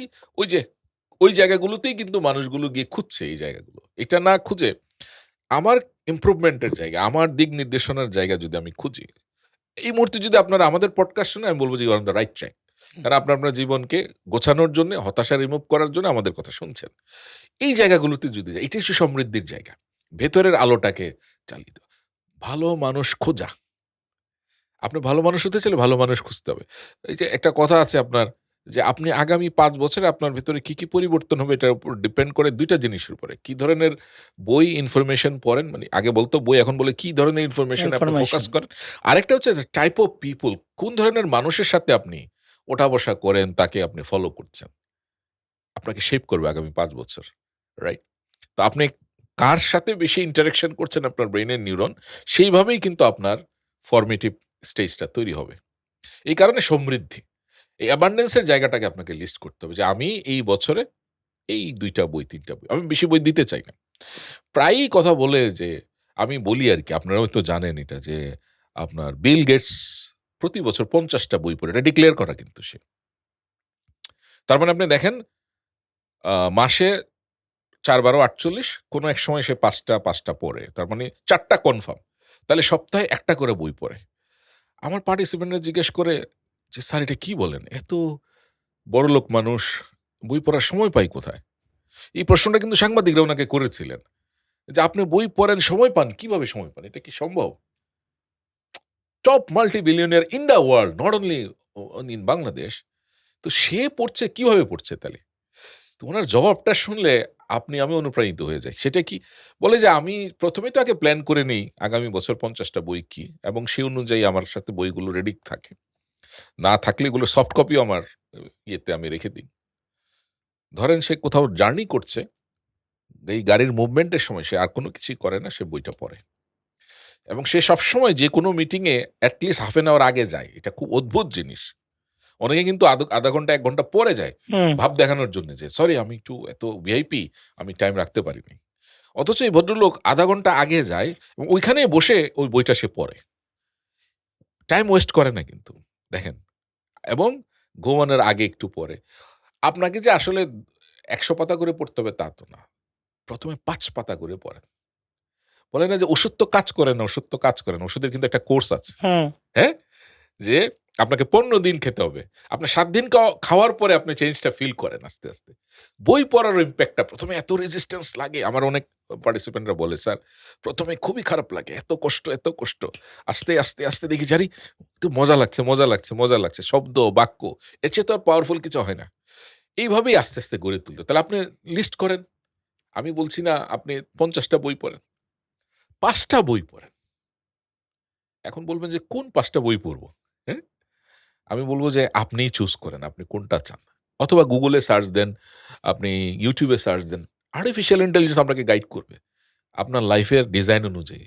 You want to be billionaire, millionaire, in honest way বলেন যে কোন ৫ টা বই আমাকে সাজেস্ট করো। আমি আমার জীবনের কিছু বদঅভ্যাস চেঞ্জ করতে চাই। সাজেস্ট করো। এখন তো ChatGPT, DeepSeek, Gemini, Claude এগুলো তো এখন একটা খেলনা। হ্যাঁ? খেলনা এখন। তো আমাদেরই জিজ্ঞেস করার দরকার না। আপনি আর্টিফিশিয়াল ইন্টেলিজেন্স জিজ্ঞেস করেন যে কোনটা আপনার জন্য ভালো হবে, আপনার প্রেসক্রিপশন কোনটা ভালো। ওই ৫ টা বই পড়েন। ঠিক আছে? ৫ টা বই আস্তে, আস্তে প্রতিদিন একটু, একটু, একটু করে পড়েন। টাকা নাই, ইন্টারনেট কেনার টাকা আছে তো। ওই পিডিএফটা নামিয়ে নেন, পড়েন। দেখবেন যে আপনার ভেতরে একটা নতুন আলো, নতুন শক্তি জেগে উঠছে আস্তে, আস্তে। যখন এটা উঠবে আপনি সমৃদ্ধি টার্গেট করলেন যে বছরে ৫ টা বই পড়ব সেলফ ডেভেলপমেন্ট এর জন্য। এইবার ৩য় টা আমি বলি সম্পদ। হ্যাঁ? সম্পদ। দেখেন এটাও তো সত্যি, আল্লাহ পাক পৃথিবীতে পাঠিয়েছেন মানুষকে, তার একটা মিশন আছে। হ্যাঁ, সূরা বাকারায় ফেরেশতারা বলছিল যে, "এদের যে পাঠাচ্ছেন হয়তো গন্ডগোল করবে।" আল্লাহ পাক তখন জবাব দিয়েছেন যে, "এদের ভেতর থেকে কেউ, কেউ আবার মানে প্রভাবশালী কাজও করবে, দৃষ্টান্তমূলক কাজ করবে যে অন্যদের জন্য অনুপ্রেরণার উৎস হিসাবে কাজ করবে।" তো এখন পৃথিবীতে যখন আসছেন, পৃথিবীতে আপনি আমি আ সৎভাবে, সচ্ছলভাবে থাকার উপায় ইনশাল্লাহ আছে। ওই যে আমি একটু আগে বলছিলাম একজন ভাইরাল হওয়া এক হোটেলিয়ারের কথা। সে বলছিল যে যদি তাকে চাকরি দেয় সে চাকরি করবে কিনা? বলে, "না আমি কোনো মানে ফ্রিডম, আমার স্বাধীনতা খর্বিত হয় এমন কোনো কাজ করব না। আমি বরঞ্চ দেখি বাংলাদেশে ১২ মাসে ১৩-১৪ টা কাজ করার উপায় আছে।" আপনার ওই যে not thinking outside the box, আমি বলি জাম্প আউটসাইড দ্য বক্স। তাইলে পারবেন। তো তাই যদি হয়, তাহলে এবার সম্পদের লিস্ট করেন আপনি কি চান। ইন্টারেস্টিং পার্ট হচ্ছে আমাদের তরুণদের এই জায়গাটাতে একটা বড় গ্যাপ আছে। They don't know what they want. তারা জানে না আসলে সে কি চায়। রাইট? তো এখন এই যে কি চান এটা যখন আপনি লিখবেন, আপনার ১ম এ একটা স্থিরতা তৈরি হবে যে, আচ্ছা আমি এই বছর এই পরিমাণ টাকা চাই। শুধু টাকা কেন চাই এটা লিখলে হবে না। কারণ লিখতে হবে কেন? এটার ব্যবহার উপযোগিতা বের করতে হবে যে আমি এটা দিয়ে এই করব। নিউরো সায়েন্স বলে যে আপনি যত বেশি এক্সপ্লেইন করবেন এটা দিয়ে কি করবেন, আপনার ততই বেশি মত বেরিয়ে যাবে আপনার। সেইভাবে আপনাকে রিসোর্স কানেক্ট করে দিবে আল্লাহ। যে আপনি ওইখানে যান, ওইখানে যাবেন, ওইখানে যাবেন। আপনার ভেতরে একটা তাড়না তৈরি হবে। রাইট? আমি বলি না যে আনরিয়ালিস্টিক কিছু করেন। আমি বলি যে বলে না থিংক বিগ, থিংক বিগ। আমি বলি যে আপনি স্টার্ট উইথ সামথিং স্মল। ছোট করে শুরু করেন। তাইলেই দেখবেন যে আমি একটা মজার গল্প বলি যেটা আনটোল্ড স্টোরি আমার নিজের লাইফে। সেটা হচ্ছে আমি যখন এই জিনিসটা আবিষ্কার করলাম, তখন আমি একটা এক্সেল শিটে লিখলাম যে প্রতি মাসে তখন ৳৫০,০০০ অনেক কিছু। মানে এখনকার ৫,০০,০০০ ৳১০,০০,০০০ টাকার সমান। আমি লিখলাম যে আমি প্রতি মাসে ৳৫০,০০০ টাকার একটা ইনকাম আমার যেন আসে। এটা আমি ফিক্স মানে রিটার্ন গোল। রিটার্ন গোল। ভাই সমস্যা তো হয়ে গেল।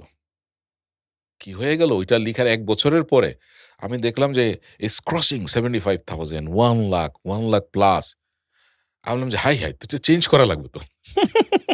কারণ if I keep this figure, এটা তো আর এখন ইনফ্লেশন রেটটা আমার মাথায়, আমি তবে ইকোনমিক্স এর লোক না। ইকোনমিক্স এর বেসিক জিনিস জানি। তখন আমার কাজ করে নাই যে ইনফ্লেশন রেটটা তো এখানে সমস্যা হয়ে যাবে। পরে আমি আবার এক্সেল শিটটা চেঞ্জ করলাম। বাট ইট ওয়ার্কস, আলহামদুলিল্লাহ ইট ওয়ার্কস। আল্লাহ বলছে, "তুমি কি চাও? নিয়ামত তো দেয়া আছে। তোমার চাইতে হবে। চাওয়ার মতো চাইলে আল্লাহ অবশ্যই দিবে।" আমার কাছে তখন মনে হলো যে দিস ইজ আ ওয়ান্ডারফুল টুল আল্লাহ পাক রব্বুল আলামিন আমাদেরকে দিয়েছেন যে আমার ভেতরের শক্তিটা যদি আমি জাগ্রত করতে পারি আল্লাহর কাছে সাহায্য চেয়ে, আল্লাহ ডেফিনিটলি করবে। আর যদি না করে তাহলে আল্লাহ বিকল্প কোনো কিছু চিন্তা করছে আপনার জন্য। অন্য কিছুভাবে করছে। আপনি যেই পথ দিয়ে যাচ্ছেন সেখানে যদি বাধা পান, আপনি ব্যাক করেন। যেমন I wanted to be military officer. আলহামদুলিল্লাহ পরে আমার অনেক জেনারেল অফিসার আমার আমার স্টুডেন্ট হয়েছে, আমাকে সম্মান করে, ভালোবাসে, আমাকে স্যার বলে। তারা বলে যে আমি বললাম যে, "আপনার সিনিয়রও আমাকে স্যার বলেন।" বলে, "না, আমরা একদিনে যার কাছ থেকে শিখেছি তাদেরকে আমরা স্যার বলি।" তো এই সম্মানটুকু, ভালোবাসাটুকু আল্লাহ আমাকে দিয়েছেন। আমার মাঝখানে বিসিএস ১৫ তে আমাকে অফার দিয়েছিল বিসিএস পুলিশে জয়েন করার জন্য। আমি তখন উইথ ডিউ রেসপেক্ট তখন বিসিএস এ অফিসারদের বেতন ছিল আপনার ৳১৬৫০ বা ৳২৮৫০ কনভার্ট হবে এরকম। আমি হিসাব করে দেখলাম যে এই টাকা দিয়ে একজন মানুষ কেমনে চলে? আমি চিন্তা করলাম যে না, এখানে গেলে তো ঘুষ খাওয়া লাগবে, চুরি করা লাগবে। এইটা আমার কাপ অফ টি না। নট অনলি বিসিএস পুলিশ, তখন ক্যাডারটা সবগুলোই একই স্কেলে ছিল। আমি মনে করলাম যে না, এবং আমি এটার উপরে কোনো আমলই করলাম না। আমি আর পরবর্তীতে এটা পরবর্তীতে আরো এটা নিয়ে খুব সিরিয়াসলি ভাবা, যাওয়া, এটা আমার একটা আনটোল্ড স্টোরিজ। তো আমার মা বলছিল যে, "তোমার দাদা, নানা কেউ চুরি করে খায় নাই। তোমার বাবাও চুরি করে কিছু রেখে যায় নাই।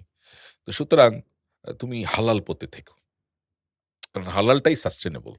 আর বাকিগুলো কিছুই থাকবে না। রেখে যাবে এটা আর কেউ মানে উম উপভোগ করতে পারবে না। যে যার কাছে থাকবে সেও এটা অপব্যয় করবে।" তো আমি বলব যে আপনারা এই গোলটা সেট করেন। এই গোলটা ৩ টা গোল: সুস্বাস্থ্য, হেলথ এর ফিটনেস খুবই দরকার। হেলথ এর ফিটনেস এর জন্যে সকালে ঘুম থেকে ডিসিপ্লিন লাইফ লিড করতে হবে। এই সমাজের আমরা তো এটা কি বলি জেন জি, সামনে জেন আসছে জি। Gen alpha. এরা কিন্তু এদের ভিতরে প্রচুর ইনোভেশন। এরা কিন্তু খুব ক্রিয়েটিভ। তাদের একটা জিনিস খুব মারাত্মক, সেটা হচ্ছে ইন্টিগ্রিটি। এরা কিন্তু আ সাদাকে সাদা, কালোকে কালো বলতে আপনার মুখের উপরে বলে ফেলবে। রাইট? এটা তাদের একটা খুব বড় গুণ। এরা সততা চায়, এরা নিষ্ঠা চায়, একাগ্রতা চায়, দেশপ্রেম চায়। কিন্তু আমরা তাদেরকে নষ্ট করে দিচ্ছি। আমরা তাদেরকে অন্য লোভ দেখাচ্ছি। এবং এই যে এর মূল কারণ হচ্ছে এদের অস্থিরতা। এদেরকে আমার খুব ইচ্ছা যে এই জায়গাটুকুতে বাংলাদেশ সরকারের কাজ করার সুযোগ আছে। ইমোশনাল ইন্টেলিজেন্স এর মতো টপিকটা এদেরকে, আমাকে সেদিন একজন বলছিলেন, উম আন্তর্জাতিক একটা ইয়েতে প্রতিষ্ঠানে আমি করছিলাম। ভদ্রলোক সায়েন্টিস্ট। উনি আমাকে বলল যে, "স্যার আমি এটা আপনার এই ট্রেনিংটা করার পরে আমার কাছে মনে হলো একটা নতুন লাইফ ফিরে পাচ্ছি আমি।" তো আমার একটা প্রশ্ন হলো, এটা আমাদের লেভেলে এখন কেন শিখলাম? এটা আরো আগে কেন শিখতে পারলাম না? এটা কেন এই মুহূর্তে কেন স্কুল কলেজে এটা নেই? তাহলে ইউনিভার্সিটি পর্যন্ত আমি ট্রাই করেছি। কিন্তু স্কুল কলেজে হয়তো এটা সরকারের সদিচ্ছার উপরে নির্ভর করবে। আমরা হয়তো বলতে পারি মিডিয়ার মাধ্যমে, আমরা বলতে পারি, ক্যাম্পেইন করতে পারি। আমার খুব ইচ্ছা আফজাল ভাই যে একটা ইমোশনালি ইন্টেলিজেন্ট সোসাইটি, পরিবেশ গড়ে উঠুক। গড়ে উঠুক। এইখানেই আমাদের যে এখন ফোর্সটা আছে, ইয়ুথ ফোর্সটা, যে জেন জি এবং জেন আলফা যারা আসছে, এদের কিন্তু এখন অস্থিরতা বেশি। কারণ machine, equipment, gadget, artificial intelligence এদেরকে কিন্তু পাগল করে দিচ্ছে, কারণ এদের কিন্তু এখন ব্রেনের ব্যবহার কমে যাচ্ছে। এটা একটা বড় আপনার শঙ্কার বিষয়। আমি প্রায় আমার স্টুডেন্টদের অ্যাসাইনমেন্ট দেওয়ার সময় বলি যে কপি অ্যান্ড ক্রিয়েট। আমার এক ছাত্র সেদিন এক জায়গায় ইন্টারভিউ দিচ্ছে, আলহামদুলিল্লাহ আমার ছাত্র অন্য জায়গায় ইন্টারভিউ দিচ্ছে। সেও বলছে, স্যার আমি এক জায়গায় ইন্টারভিউ দিয়েছি, আপনার এই কথাটা ওখানে বলেছি, আপনি সবসময় বলতেন কপি পেস্ট করো না, কপি ক্রিয়েট করো। আমি বুঝতাম তো এরা গুগল থেকে নামিয়ে নিয়ে হুম। আসে, তখন আর্টিফিশিয়াল ইন্টেলিজেন্স আসার আগের কাহিনী বলছি। ওরা একটা দেয়, এখন তো প্লেজারিজম চেক করতে পারে, হুম। আমাদের সফটওয়্যার আছে। কিন্তু আমি পড়লেই বুঝতাম যেটা তার লেখা না।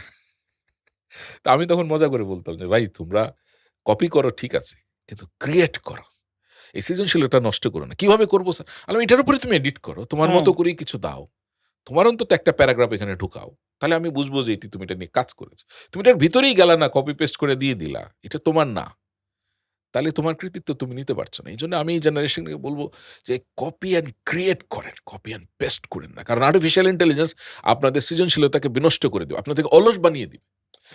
বদ অভ্যাসগুলোকে শেষ করতে হবে। এখন একটা বড় বদ অভ্যাস হচ্ছে এই জেনারেশনের সারা রাত জাগে। ইয়েস, একদম এটা নিয়ে আসলেই খুবই এটা খুব ওয়ারিড একটা তরুণদের এটা পার্ট। একটা কারণ ইন্টারনেট তো এই যে ইনফ্রারেড সবসময় চলছে, হ্যাঁ, এটা যে কত বড় ঝুঁকির মধ্যে আমরা যাচ্ছি। পাশাপাশি সারা রাত জাগে, সারাদিন ঘুমায়। তো আপনি ইউনিভার্সিটির ক্লাসে দেখি, আমার সাধারণত সকালের দিকে ক্লাস থাকে। আমার ওই দরজা বন্ধ করে দিতাম ৮টার সময়। ৮টার সময় ক্লাস, অনেকে এসে চেঁচামেচি করতো। আমার মনে আছে একটা ইউনিভার্সিটির নাম বলব না। তো ভিসি খুব ডায়নামিক ভিসি ছিলেন। উনি হেঁটে যাচ্ছেন। দেখে যে ওই বাইরে ৮টা ১৫ ২ টা ছেলে দাঁড়ায় রইছে। তো উনি দেখে গিয়ে, "তুমি এখানে বাইরে কেন? তোমার ক্লাস নাই?" বলে, "আছে।" "কার?" আমার নাম বলছে। বলার পরে বলে যে, "আচ্ছা দেখি আমি একটু নক করি।" নক করেছে, করার পরে আমি দরজা খুললাম। তো বলে যে, "এরা দাঁড়িয়ে আছে, আপনি ক্লাস নিচ্ছেন?" বললাম, "আমার ক্লাস তো স্যার ৮টায়।" "এরা এসেছে কটায়?" আমি বললাম, "এরা এসেছে ৮টা ১০-এ।" "তো ১০ হলে ঢুকতে দিবেন না?" আমি বললাম যে, "না, দিব না।"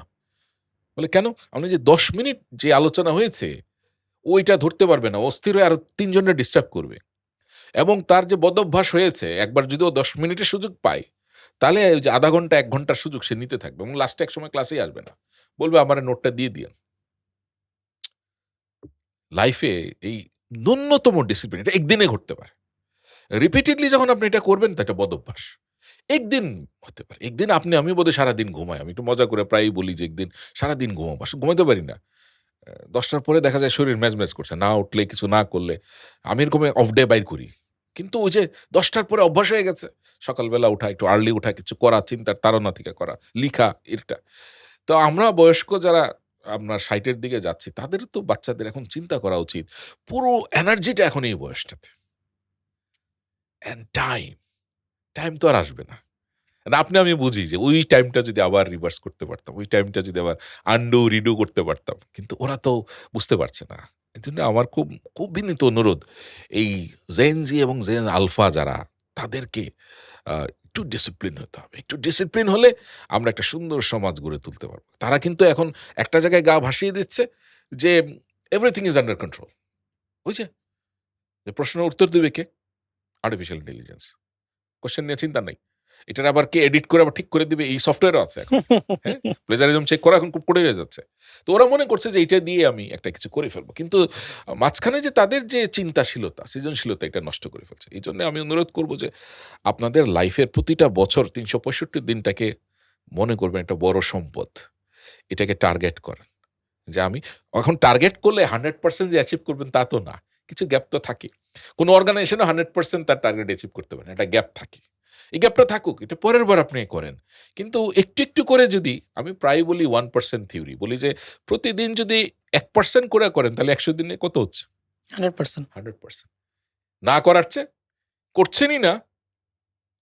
কিন্তু আপনি যদি প্রতিদিন ১% করে করেন আপনার টার্গেটের, তাহলে কিন্তু ১০০ দিনে আপনার কাজ শেষ হয়ে যাচ্ছে। তো এই অভ্যাসটা যখন আপনি একবার করা শুরু করবেন, যে না আমাকে একটা ন্যূনতম টাইমে ঘুমাতে হবে। এটা শরীরের জন্য তো খারাপ। আপনি সুস্বাস্থ্য সেট করতে পারবেন না তো। আপনি যে এত লেটে ঘুমাচ্ছেন, হুজুর পাক সাল্লাল্লাহু আলাইহি ওয়াসাল্লাম আপনার খুব আর্লি ঘুমিয়ে যেতেন এশার নামাজ পড়ে। পরবর্তীতে বিজ্ঞানীরা এখন গবেষণা করে দেখছেন যে দি আর্লিয়ার দ্য বেটার। আপনি যত আগে ঘুমাবেন, ওই টাইমটাতে আমাদের শরীর সমস্ত রিফাইলিং এর কাজ করে। আমাদের যে ইনফরমেশন বলেন হুম। বা আপনার মেটাবায়োলিজমের যে জিনিসগুলো বলেন, এগুলো সব ফাইলিং সিস্টেমটা তখন কাজ করে, শরীরবৃত্তীয় কাজগুলো তখন করে। অথচ আমাদের এই জেনারেশনটা সারা রাত কি করে বলে ফেসবুকে ডিউটি দিই। আরে আশ্চর্য! হ্যাঁ?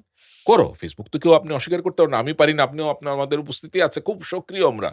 কিন্তু আপনার তো একটা সময় আছে। এই জায়গাটুকু আমাদেরকে মানতে হবে।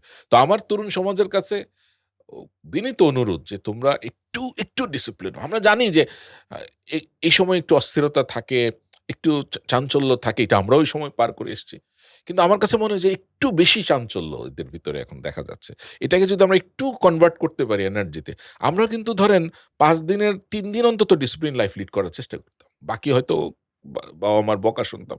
এখন এদেরকে বকাও দেওয়া যায় না। একটা বড় সমস্যা হয়ে গেছে। আপনি যদি এদেরকে একটু বকা দেন, এরা আবার কেউ ফ্রাস্ট্রেটেড হয়ে যায়, কেউ সুইসাইড করার দিকে চলে যায়। এরা বুঝতেও চায় না যে বাবা-মার কষ্টটা কি? আমরা যে কষ্টের ভিতর দিয়ে যে বাবা-মাকে ব্লেম না দিয়ে নিজের পায়ে নিজে দাঁড়ানো। এখন আমি আমার বাবা-মাকে ধন্যবাদ দেই। আমি আমার বাবাকে বলি যে, "আল্লাহ উনাকে বেহেশত নসিব করুন।" উনি যদি উনার অবৈধ সম্পদের টাকা রেখে যেতেন, আজকে আপনি আমাকে ডাকতেন না বা অন্য কেউ আমাকে ডাকতেন না ২ টা কথা শোনার জন্যে। আমি সমাজে আর ২ জন মানুষকে পথ দেখাতে পারতাম না। আমি এটাতে অনেক খুশি আলহামদুলিল্লাহ যে আমার বাবা-মা আমার জন্য বাবা-মা কিছু রেখে যায়নি। আমি 0 থেকে আল্লাহ আমাকে একটা সম্মানজনক জায়গায় ভাই কত টাকা লাগে একটা মানুষের সচ্ছলভাবে থাকা চলা করতে গেলে।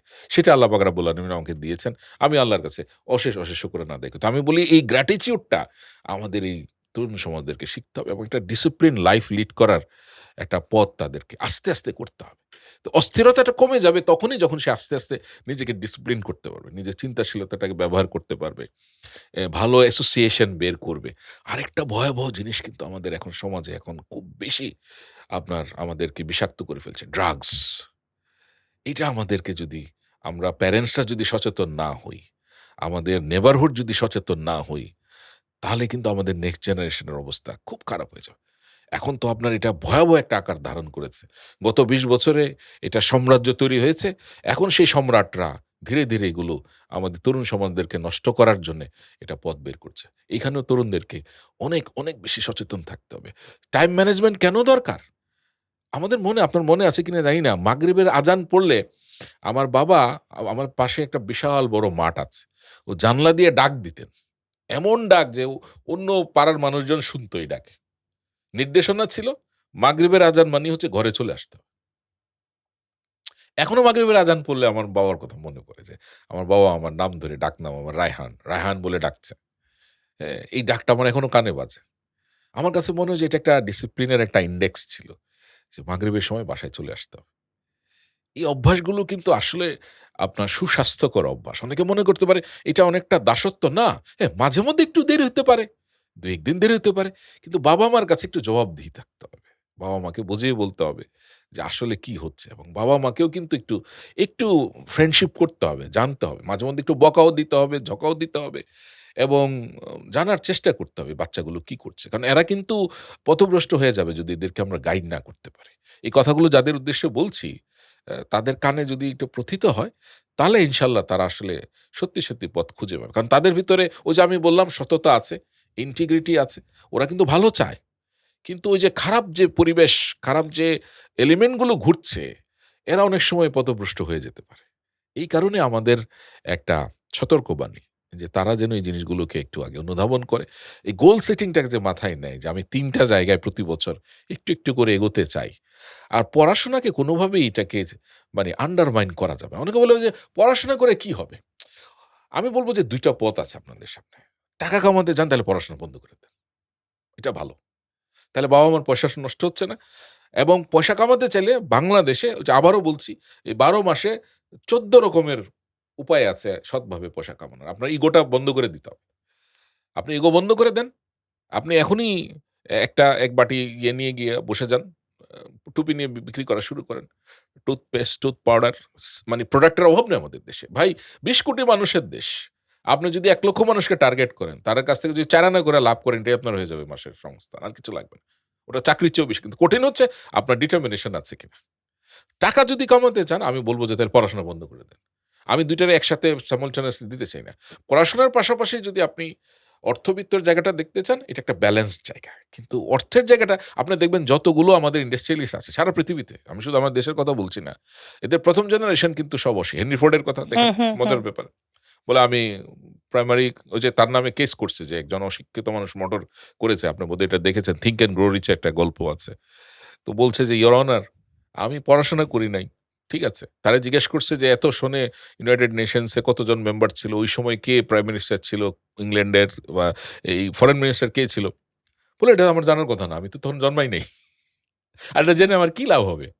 আমি একটা অটোমোবাইল তৈরি করতেছি যেটা দিয়ে মানুষ চলে, মানুষ তার কাজে লাগে। হ্যাঁ, আমি এটা নিয়ে কাজ করেছি, আমি এটা নিয়ে বলতে পারবো, কারণ এটা আমার প্যাশন। জাজ পরে বলছে যে আপনার অটোমোবাইলটা কিন্তু খুব ভালো, আমি নিজেও একটা চালাই। তার মানে দেখেন, এই যে গ্রোথের জায়গাটা, আপনি যেটাকে ভালোবাসেন এটাকে যদি আপনি আসলে নার্চার করেন, এটাকে আপনি কনভার্ট করতে পারবেন আপনার আর্নিং হিসেবে, রাইট? কত লক্ষ কোটি উদাহরণ আছে পড়াশোনা ছাড়া।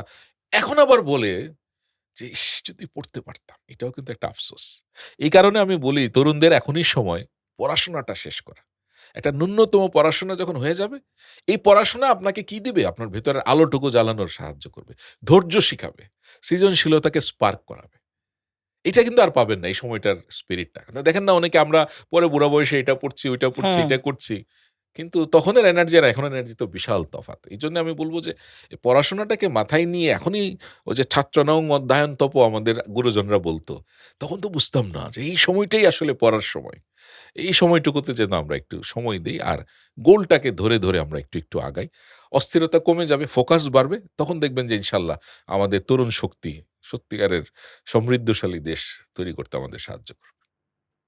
অসাধারণ, অসাধারণ কথাগুলো আমরা শুনলাম মঈন ভাইয়ের কাছ থেকে। আসলে আ অনেক, অনেক আজকে তরুণদের উদ্দেশ্যে উনি যে কথাগুলো বলেছে, যদি তরুণরা যদি এটাকে অ্যাকসেপ্ট করে, আমার মনে হয় আমাদের সমাজের যে তরুণ আছে তাদের জয় জয়কার হবে, তাদের ফিউচার ব্রাইট হবে এবং এই জাতি উপকৃত হবে। তো যাই হোক, আজকে আমরা শেষ পর্যায়ে চলে এসেছি পডকাস্টের। আমরা একটা ছোট্ট প্রশ্ন দিয়ে আজকের এই প্রোগ্রাম শেষ করব। সেটা হচ্ছে, আবার প্রশ্ন, জি, জি। যদি সুযোগ হয় আগামীতে, অর্থাৎ মানে যদি আরেকটা জনম হয় আল্লাহু বা আকবার! যদি এই ধরনের কোনো সুযোগ থাকে, জানি না, যদি হয় আপনি কি হয়ে আবার নতুন বা কোন পেশাটাকে বেছে নিতে চান? মানে আপনার স্যাটিসফ্যাকশন এর জায়গাটা, মানে কি হয়ে আবার নতুন করে হ্যাঁ। একজন নতুন মঈন তৈরি হতে চান?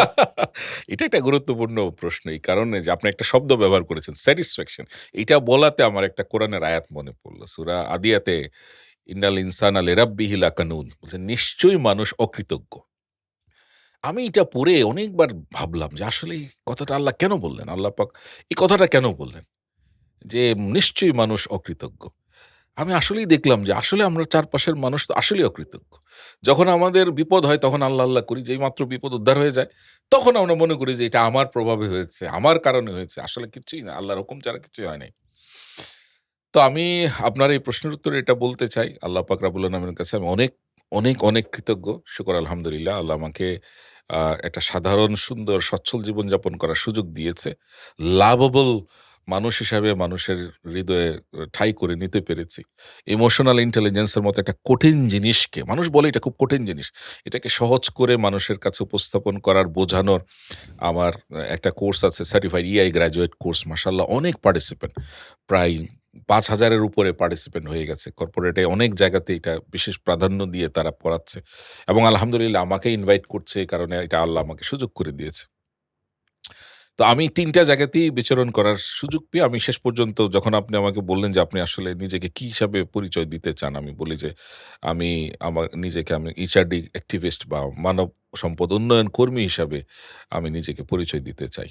এবং আল্লাহ পাক যদি আবার যদি বলে যে তুমি কুন ফায়াকুন, আবার যদি হও, কিছু হইতে চাও, আমি বলব যে আল্লাহ আমাকে যে জীবনটা দিয়েছে, চড়াই উতরাই, দুঃখ কষ্ট সবকিছু মিলিয়ে, ওই কষ্টগুলো সহ আমি আবার এই জীবনের পরিক্রমায় আবার আসতে চাই। কারণ আমি একটা জিনিস আবিষ্কার করেছি যে আল্লাহ পাক রাব্বুল আলামিন মানুষকে পৃথিবীতে এনেছেনই আসলে তাকে, ওই যে একটা কথা, ইনসান যে শব্দটা, ইনসান শব্দের মানে হচ্ছে ভুলে যাওয়া, ভুল করা।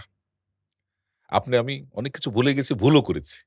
কিন্তু করতে, করতে, করতে এই যে শুধরে, শুধরে, শুধরে, শুধরে এখানে আসতে পেরেছি, এইটাই হচ্ছে সবচেয়ে বড় জিনিস যে আল্লাহ আমাদেরকে এই সুযোগটা দিয়েছে। অনেকেই সুযোগটা পায় না। অনেকেই ভুলটা করে ভুল পথেই থেকে যায়, ভুল পথেই পরিচালিত হয়। কিন্তু আপনি আমি হয়তো ওই ভুল পথে পা মারাইনি, বরঞ্চ আমরা নিজেদেরকে পরিশুদ্ধ করেছি, নিজেদেরকে সংশোধন করেছি। সঠিক যেটা উচিত নিজের জন্যে, পরিবারের জন্যে, সমাজের জন্যে, রাষ্ট্রের জন্যে সেটার দিকে আমরা মনোযোগ দিয়েছি। তো আমি এজন্যে আবার এই মইনি হতে চাই। মানব সম্পদ উন্নয়ন কর্মী মইন হতে চাই। যেন আমি আমি আরো মানুষকে আবার উদ্বুদ্ধ করতে পারি। মানুষকে পথ দেখাতে পারি। মানুষকে আমি উজ্জীবিত রাখতে পারি এবং মূল্যবোধ সম্পন্ন মানুষ হওয়ার যে অনুপ্রেরণার আধার হিসেবে থাকতে চাই। তো আমি আল্লাহর কাছে আবারও শুকরানা আদায় করি যে আমি যেন আবার সেই সুযোগটাই যেন আল্লাহ আমাকে সবসময় দিতে থাকে। যে কদিন আল্লাহ আমাকে হায়াত দিয়েছে, আমি যেন এটা আমার মিশন হিসাবে কন্টিনিউ করতে পারি। যেন মানুষ যেন ভালো কিছু শিখে। এটা কিন্তু সদগায়ে জারিয়া আমি যেটা করছি যদি একটা কথা কারোর মনে পরিবর্তন আনে, এটা কিন্তু ফলাফল কিন্তু আমাকে আল্লাহ ইনশাল্লাহ সেখানেই দিবে যে তুমি তো নিয়ত করেছ মানুষের ভালো করো। তোমার কথায় যদি মানুষ ভালো হয়, তাহলে কিন্তু সারা জীবন যত ভালো কাজ করে যাবে এই কথার কারণে, এটার ডিপোজিট কিন্তু আপনার আমার সেখানেই থেকে যাবে। তো আমি আবার সেই মানব সম্পদ উন্নয়ন কর্মী মইন হিসাবে আসতে চাই। অসাধারণ। আজকে আমরা মঈন ভাইয়ের প্রত্যেকটা কথা, জাদুকরি কথা বলবো আমি। এই প্রত্যেকটা কথা আমাদের জীবনকে আলোকিত করবে এবং আমরা চাইলে আরো, আরো অনেক ভালো কিছু করে একজন ভালো মানুষ হওয়া, যে যেই উদাহরণ দিয়ে অনেক সুন্দরভাবে বুঝিয়েছেন মঈন ভাই, যে আসলে ভালো মানুষ হতে হবে।